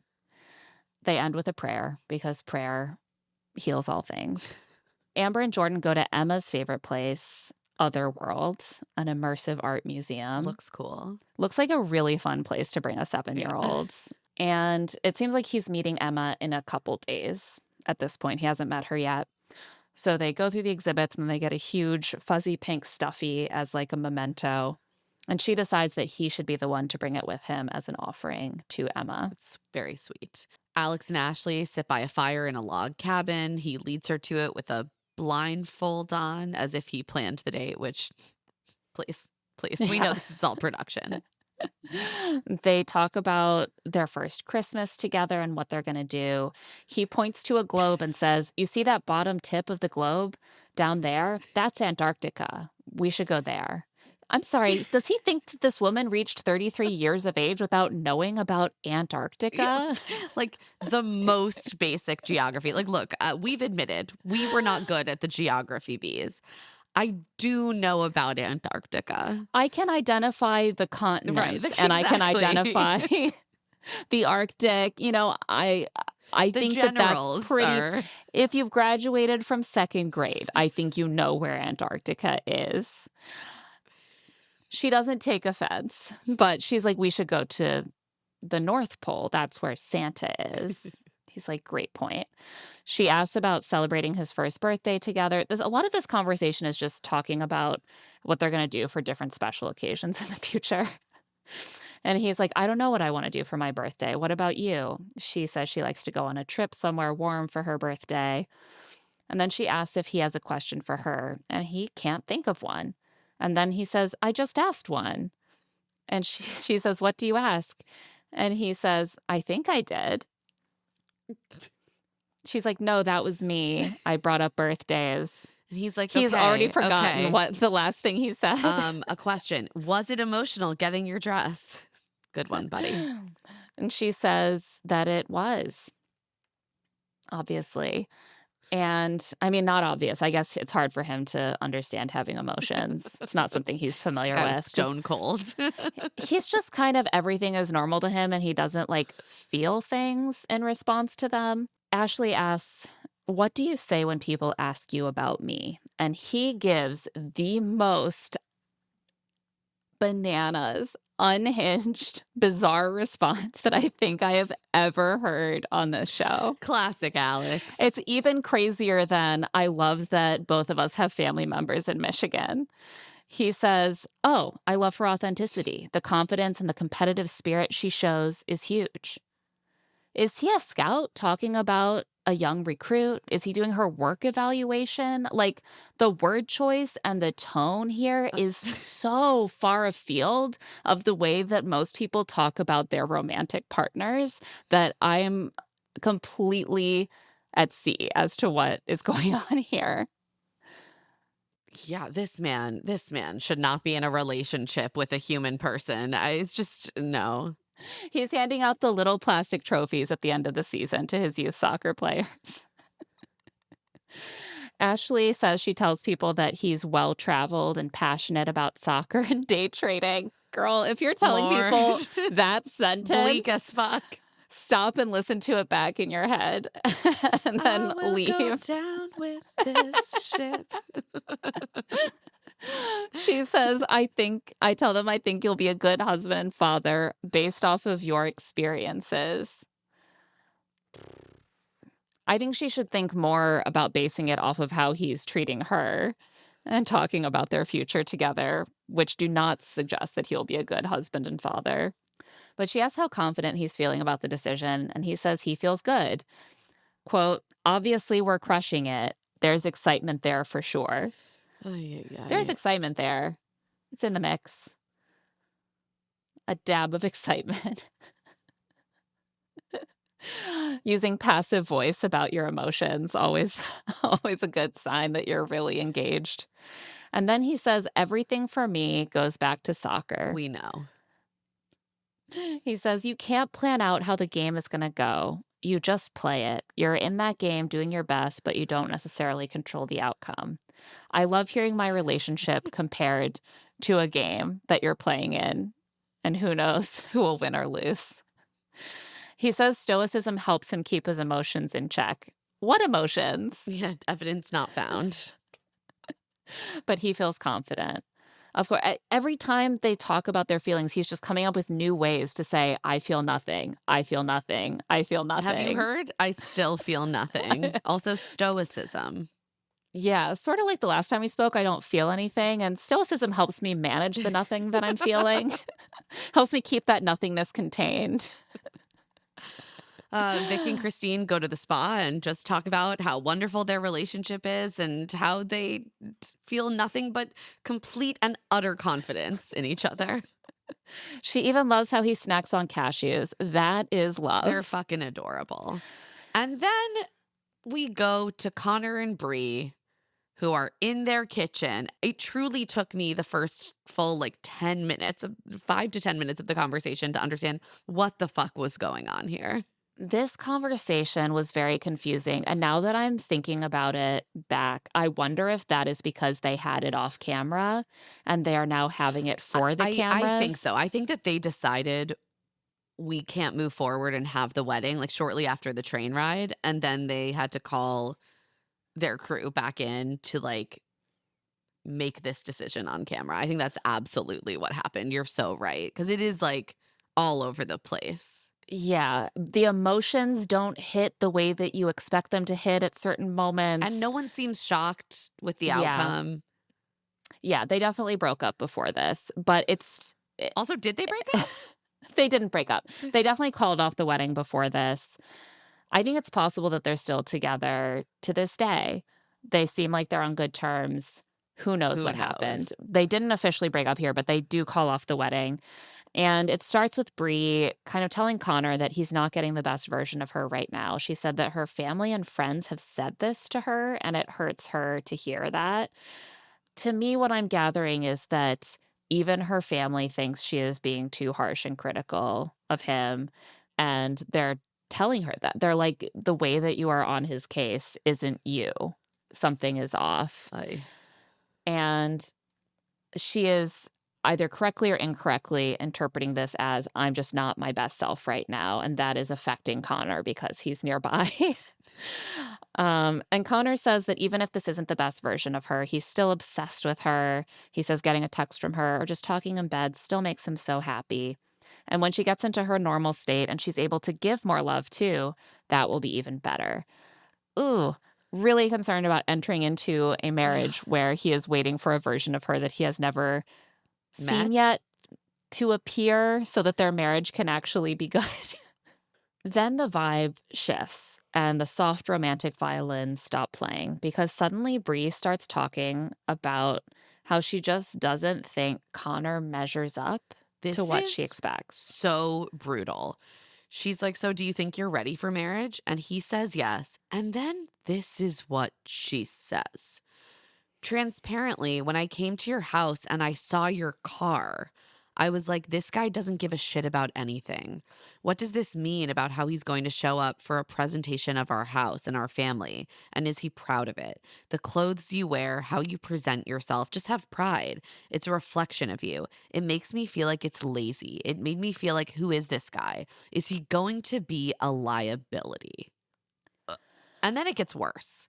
And then it gets worse because she says she is accustomed to a guy who, quote, out alphas her, someone who earns like 5 times what she does, has a nicer house, the big energy where he talks over her, She loves and, that. quote, has the confidence to just order a meal for her at a restaurant without Asking. checking in.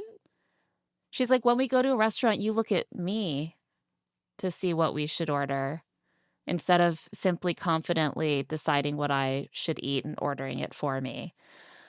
This is concerning. I mean, different strokes for different folks, I guess. Like, she's describing a relationship that sounds like an absolute horror movie to me. Yeah. And she apparently likes that and wants that. I think yeah. I also do want to go back to the stuff about his house and his car, because something I've been struggling with a little bit is there is this fear that if you pick the wrong guy, you're going to have a lot of domestic work dumped on you. Totally. He doesn't show that he is maybe the most on top of all the forms of domestic labor. So that means that he's not going to be potentially suited to be an equal partner to her and those things. But she also has a framework around that is very, it's like kind of old-fashioned. It's classist, first of all. I mean, a lot of what she's talking about, I think, is that she's used to dating guys who can afford to pay people to do that stuff for their homes. I don't think that a lot of these alphas who are making like $900,000 a year are doing their own housekeeping. Well, right. She's like, you would have a nicer house. You would have Right. a nicer car. You would wear what I'm hearing as like fancier clothes. Right. That's a lot of it. A lot of it is about class, and a lot of it isn't really about a division of domestic labor. It is about feeling like she will be the wife and that like perfect picket fence, 50s style, like traditional quote unquote heteronormative marriage, where she earlier talked about how much she wants to be like her cousins, I think, who hosted them. And the man wanted to show off his bourbon to Connor, and the wife took them upstairs to show them fresh towels. You know, Oh, she has this God. very gender normative vision of what making a home together would look like. And that involves the man having markers of status and the woman being sort of the consummate angel in the house.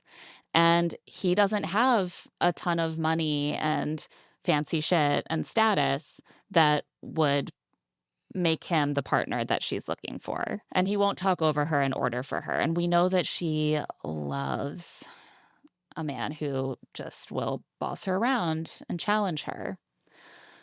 And force her to go to the gym at 6 a.m.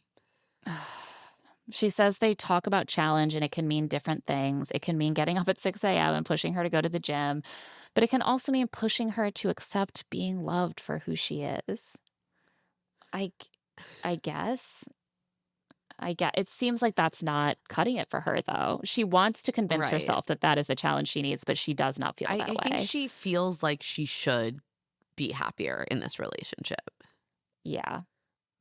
She wants to make herself happy, but deep down, what would make her feel good and worthy and like she's winning is to be with a guy who is high status and who is pushing her to be a higher status version of herself, who is fitter and like has a even more Pinterest worthy house.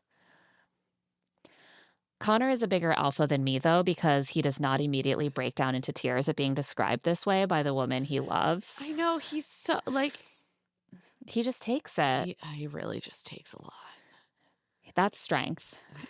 He tells her that he's worked really hard for his life and career, and it's hard when people, how many times has this happened to him, only see the keg outside or that it's not perfectly clean. To be fair to Brie, Connor, you got to remove the keg. Yeah, how many times has this happened that you haven't simply removed the keg? Like they're not fixed in place. You can get rid of that thing. But he says he's glad that she took the time to understand him and what he brings to the table because not everyone does.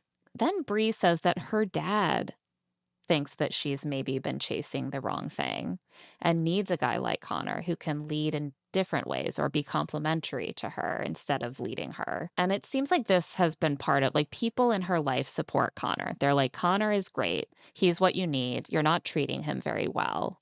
He deserves more. And she's in her head being like, clearly I should want this guy. Clearly I Yeah. should be happy with this.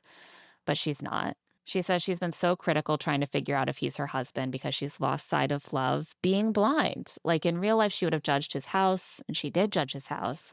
And she hates that she's watered down how hard he worked. And I'm like, I'm getting whiplash. I'm Yeah, like, one moment she's like, I feel like you're lazy and you don't give a shit about anything and you're a liability. And I hate that I think that. And I thought that. And now I know that that's not true, but I still just said it all to you in a very hurtful way. And just when it seems like she has concluded that he is good enough, she once again finds a new way to say that he's not good enough. She says, you love every part of me. However I show up to you is enough. I'm trying to decide, are you the total package or are you in my life to teach me how to be loved? Oh, he takes this like I bullet would straight to the be chest. He doesn't sobbing flinch. at every point in this conversation. I kind of feel like you love me so much and I kind of don't love you that much, but at least I can take away from this that I'm great. At 'Cause least you will just be there to teach me a lesson. Bree tells him that she can't go up to the altar and say, yeah, question mark. So she's not ready. It would be a no for her. And it makes her question why if he's the right person. Connor says he would have said yes. I wrote Mike in the notes. Guys, I'm still not able to tell them apart. Connor says he would have said yes, and he has no issue saying that, and he's not ashamed because he's strong. Like He the really is.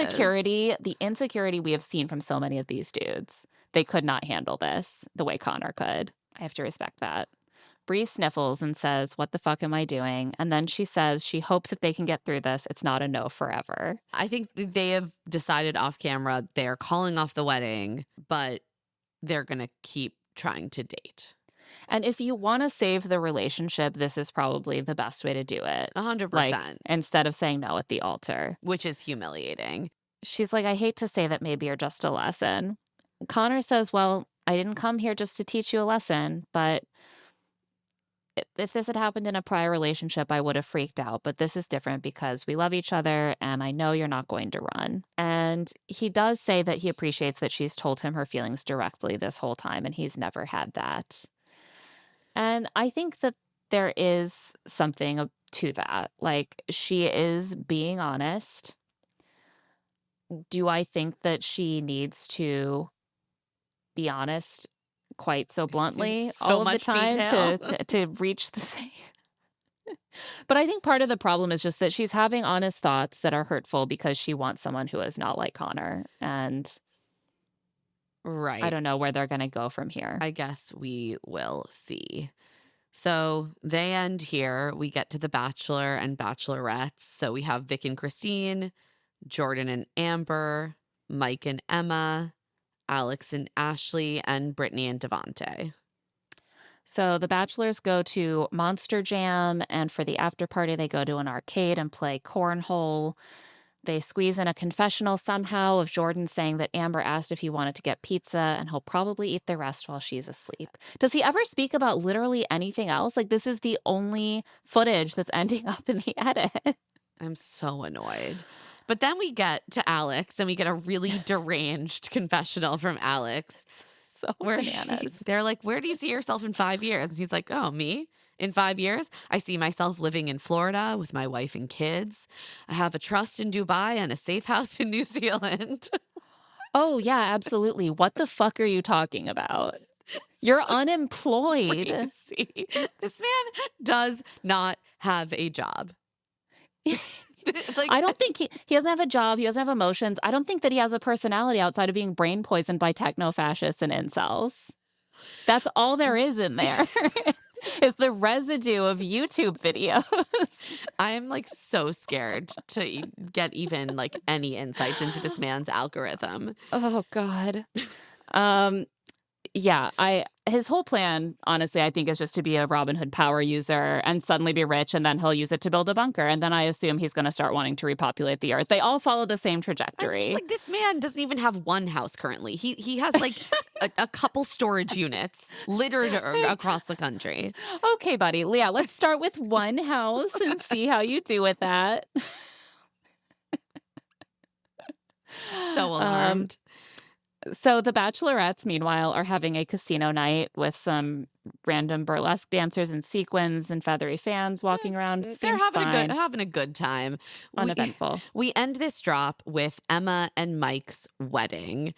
And Emma is getting ready with her sister Hannah, her best friend Kayla, and everyone's like feeling really positively about Mike. They're on board. Emma's telling the camera how comfortable he makes her feel, so light and free. She's never felt that with someone before. We see Mike's mom and sister come to visit Emma and share like a very sweet moment. We also learn that it's her birthday. Right. She's turning 28. Turning 28 today. Mike, meanwhile, seems anxious, but he's just hanging out with his buds, doing shots. His parents come to see him, and his mom says she's concerned about him and his stress. She says she's talked to him 3 times recently, and every single time you had an attitude. Like, wow, great timing, Mom, when we're on camera on my wedding day to talk about how I could improve my tone with you. And Mike is like, you just always call it the worst time. I don't know how you do it. Like, I'm sorry, but you need to start calling it better times. His mom really I think, stood out as one of the parents other than Ashley's who concerned me the most. Yeah. She says, when you're happy, I'm happy. When you're miserable, I'm miserable. I'm miserable. That's called enmeshment, I'm pretty sure. I'm not a psychologist. But there probably needs to be a little more separation between Mike's emotions and his mother's, just for everyone's happiness. Apparently, she's just been crying constantly for days. But I was like, oh, so she doesn't just look sad. No, she is sad. But she does say that she's starting to understand that he does make his own decisions at the age of almost 30. Yeah, she's getting there. I mean, it's clear the timeline was really tough for her of this show. Fair enough. But she's like, we love Emma. She fits in, so we're on board. Both of their families really emphasize the fitting in part. Yeah. Mike fits in. Emma fits in. They're like, it works. Mike is waiting for Emma's answer before he answers. He's really hoping she's going to go first, because if she says yes, that means she sees having children with him. And if she checks that off, he's like, let's go. That's all I need. We don't see the totality of her conversation about this topic, so it's like hard to know how it's going. But I'm kind of unsettled that we have yet to see much from him on what parenthood would look like, or how he would be an equal co-parent, like how the kind of parent that he is could help her feel comfortable, that there will be parts of her that she won't have to completely give up. Yeah, there's been no substantive conversations that we have seen. And again, this could just be the edit because they really want us to understand that the main issue in the relationship is whether or not they're both agreeing on having kids. But like, Right. yeah, there has been no substantive talk about what that actually would mean for their lives, and like what she would have to give up and what he would give up to make sure that she had the kind of parenting experience that would be positive for her. Like, Right. Like, he thinks that having kids will be like having a puppy. He's made that clear, and he's really excited about it. He thinks it'll be fun. His friends are all doing it. Like, it's just like having a little cute dog. It's going to be so great. She is worried about like losing everything about her life that matters to her.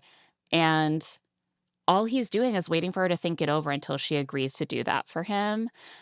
What about having a real conversation about the responsibilities and how they would share them, and how he would make sure to make time for her to, like, I don't know, go on a trip by herself every year, or have a night every week to go out with her friends, or splitting certain responsibilities so that she's not having it all saddled on. Like, it's even more uncomfortable to see a man pressuring a woman versus the other way around to have kids, because you just know that he's pressuring her to do this, and then he's probably going to drop 95% of the work on her.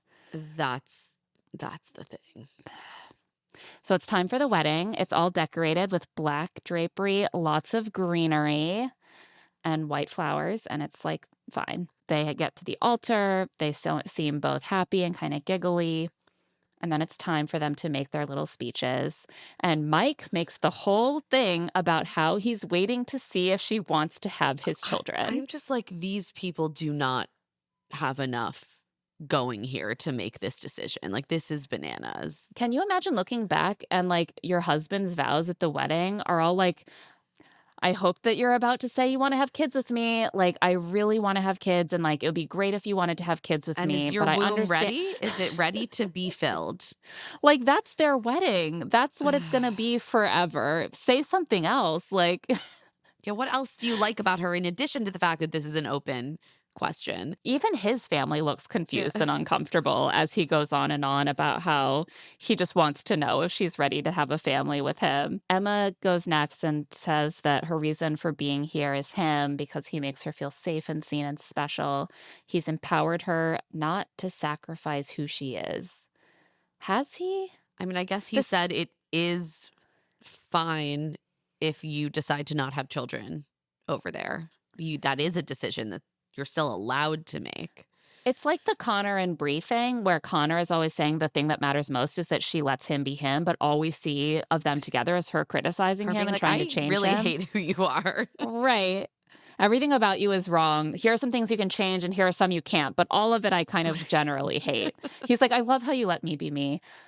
Emma, too, what we always see from Mike is that he wants to change her mind about having kids, and he wants her to change how she keeps the home. And we don't see anything else about their relationship. So if there is a part of her that she has not felt empowered to show in the past, we're not seeing that. And so it's a very weird thing to highlight. Yeah. So Emma is asked to answer first, as per Mike's desires. And she starts by saying, I've been thinking a lot about this decision, and sighs deeply. She says there are a lot of things they still need to go through today or 2 years from now. And she's been thinking about how he makes her feel, and she can't. Long pause. Everyone looks stricken. She can't see a future without him. I was like, this was a journey. Mike laughs in relief. He's like, oh, okay. This is a wild thing to do at the altar, Emma. Yeah. What are you doing? What are both of these people doing? And Emma's like, oh, just to clarify, that was a yes. You shouldn't have to do that. God, just this is not That's the why vibe. That's why they let you make the speeches beforehand. It kind of feels like your speeches were stand-ins for a final conversation you really should have had about where you are at this moment on having kids. I'm just, And- they need more time. They shouldn't be together. They leave it on a cliffhanger with Mike's answer. And I genuinely am wondering now. He said that a yes from Emma is what he needs. It's the only thing holding him back. But he thinks that the yes means she's willing to have kids with him. And she still sounds to me like she is hedging. Will her lack of specifically committing to this give him cold feet? If I had to guess, I'm gonna say gun to my head, he's gonna say no. Ooh, yeah. There's a little bit of footage from what I can recall in early promos that I think we see her crying in a wedding dress. There's a chance that Oh. could have been solely from wedding dress shopping. Also, like But- when she's getting ready, she's a little emotional. Yeah, it could have been pulled from there, but like I feel like I saw some footage that we haven't seen. I didn't go back and check. I also just feel like they definitely shouldn't be together. So I would kind of hope one of them would have the sense to say no. I don't really Yeah. see a world in which like they say yes and they are thriving. I think the only way that this relationship could work out is if there's a lot happening that's good off screen that we're not Mhm. seeing, and they don't get married and they simply take their time for Emma to actually work through this decision in a Exactly. reasonable time frame. So we'll Exactly. find out next week. We shall see. Let's get to our ratings and rankings before we close out this episode. First, our friends to enemies scale. As always, a disclaimer that this is tongue in cheek. We do not know these people, and therefore this is not that serious.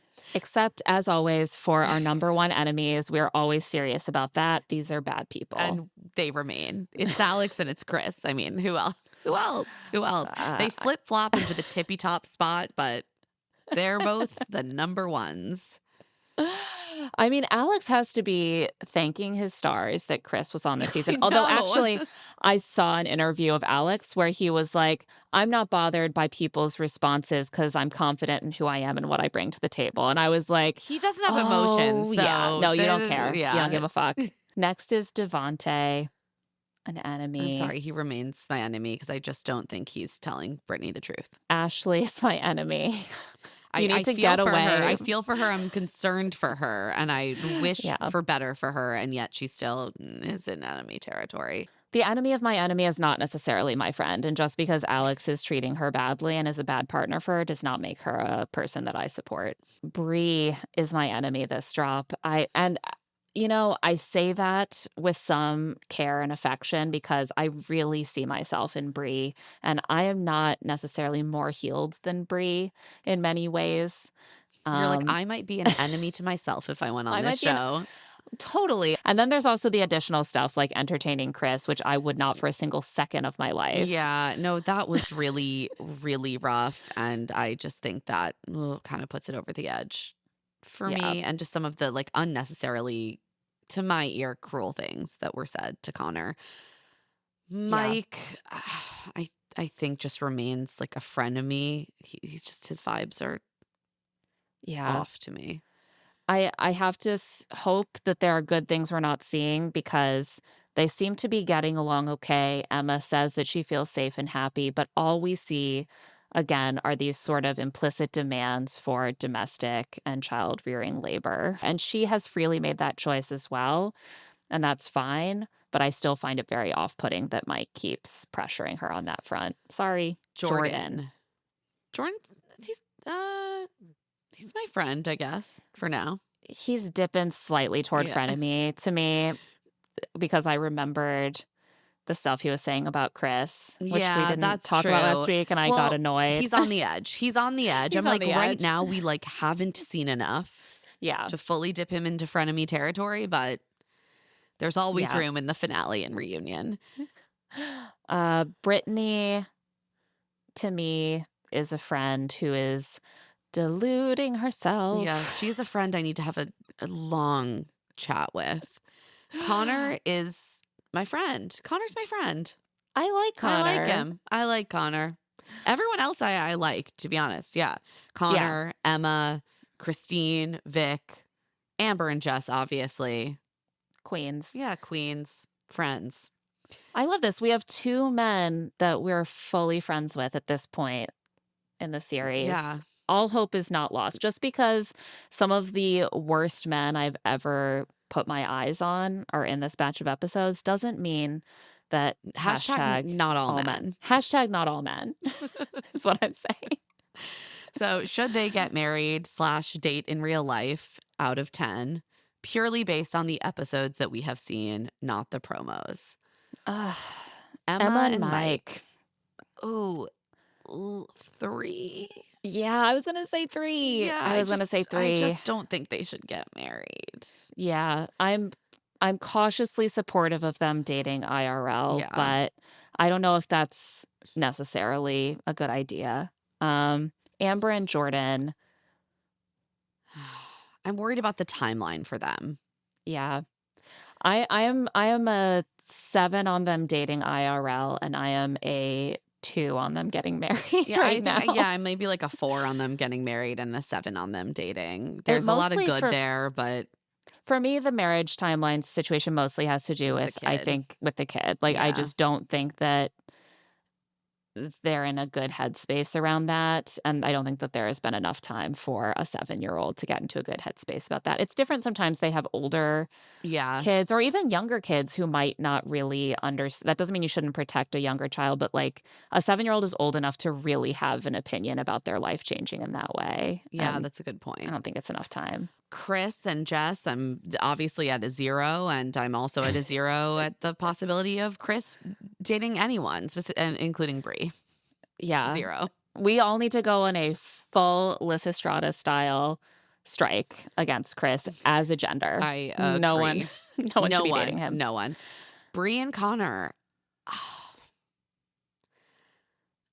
I mean, they seem to, in this drop, want to date, and I don't want to, like, shit on them completely if they know their relationship better than us.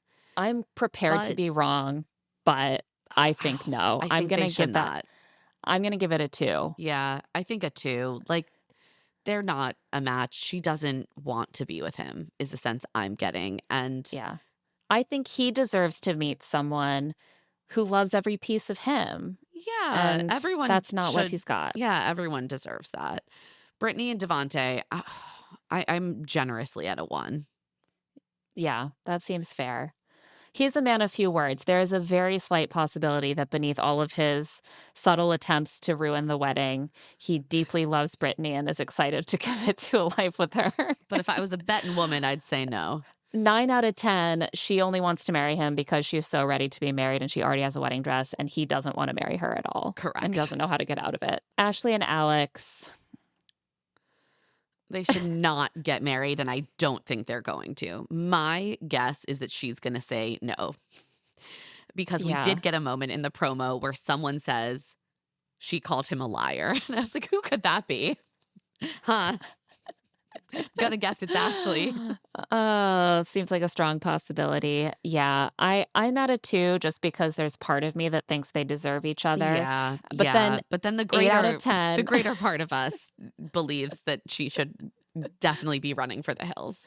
Yeah, the greater part of us believes that even Ashley doesn't deserve Alex. No one does. No one, literally no one. And Christine and Vic, we're still a 10 out of 10. Ugh. They're perfect. They're perfect. I love them. If they don't get married and aren't still together, like, love is dead. Okay? Yeah. I need this. We need this. And on that note, that's it for this episode of Love to See It with Emma and Claire. If you're watching this on YouTube, remember to like and subscribe to our channel. Love to See It is a presentation of Odyssey. The show is produced by us, Claire Fallon and Emma Gray. Our production assistant is Tatiana Kanice Smith, who also edits our video. This episode, the audio was edited by John Bahar. Our theme music is by Tamar Haviv, and our art is by Aaron Nestor. If you like the show, please follow the show, rate us 5 stars, leave a review, and of course, tell all your friends about our show. If you want to get in touch, you can email us at claireandemmapod@gmail.com. You can also find us on TikTok at Love to See It Pod and Instagram at Claire and Emma Pod. And you can find our newsletter Rich Text on Substack at claireandemma.substack.com. I'm also on Blue Sky at Emma Gray and on Instagram at EmmaLadyRose.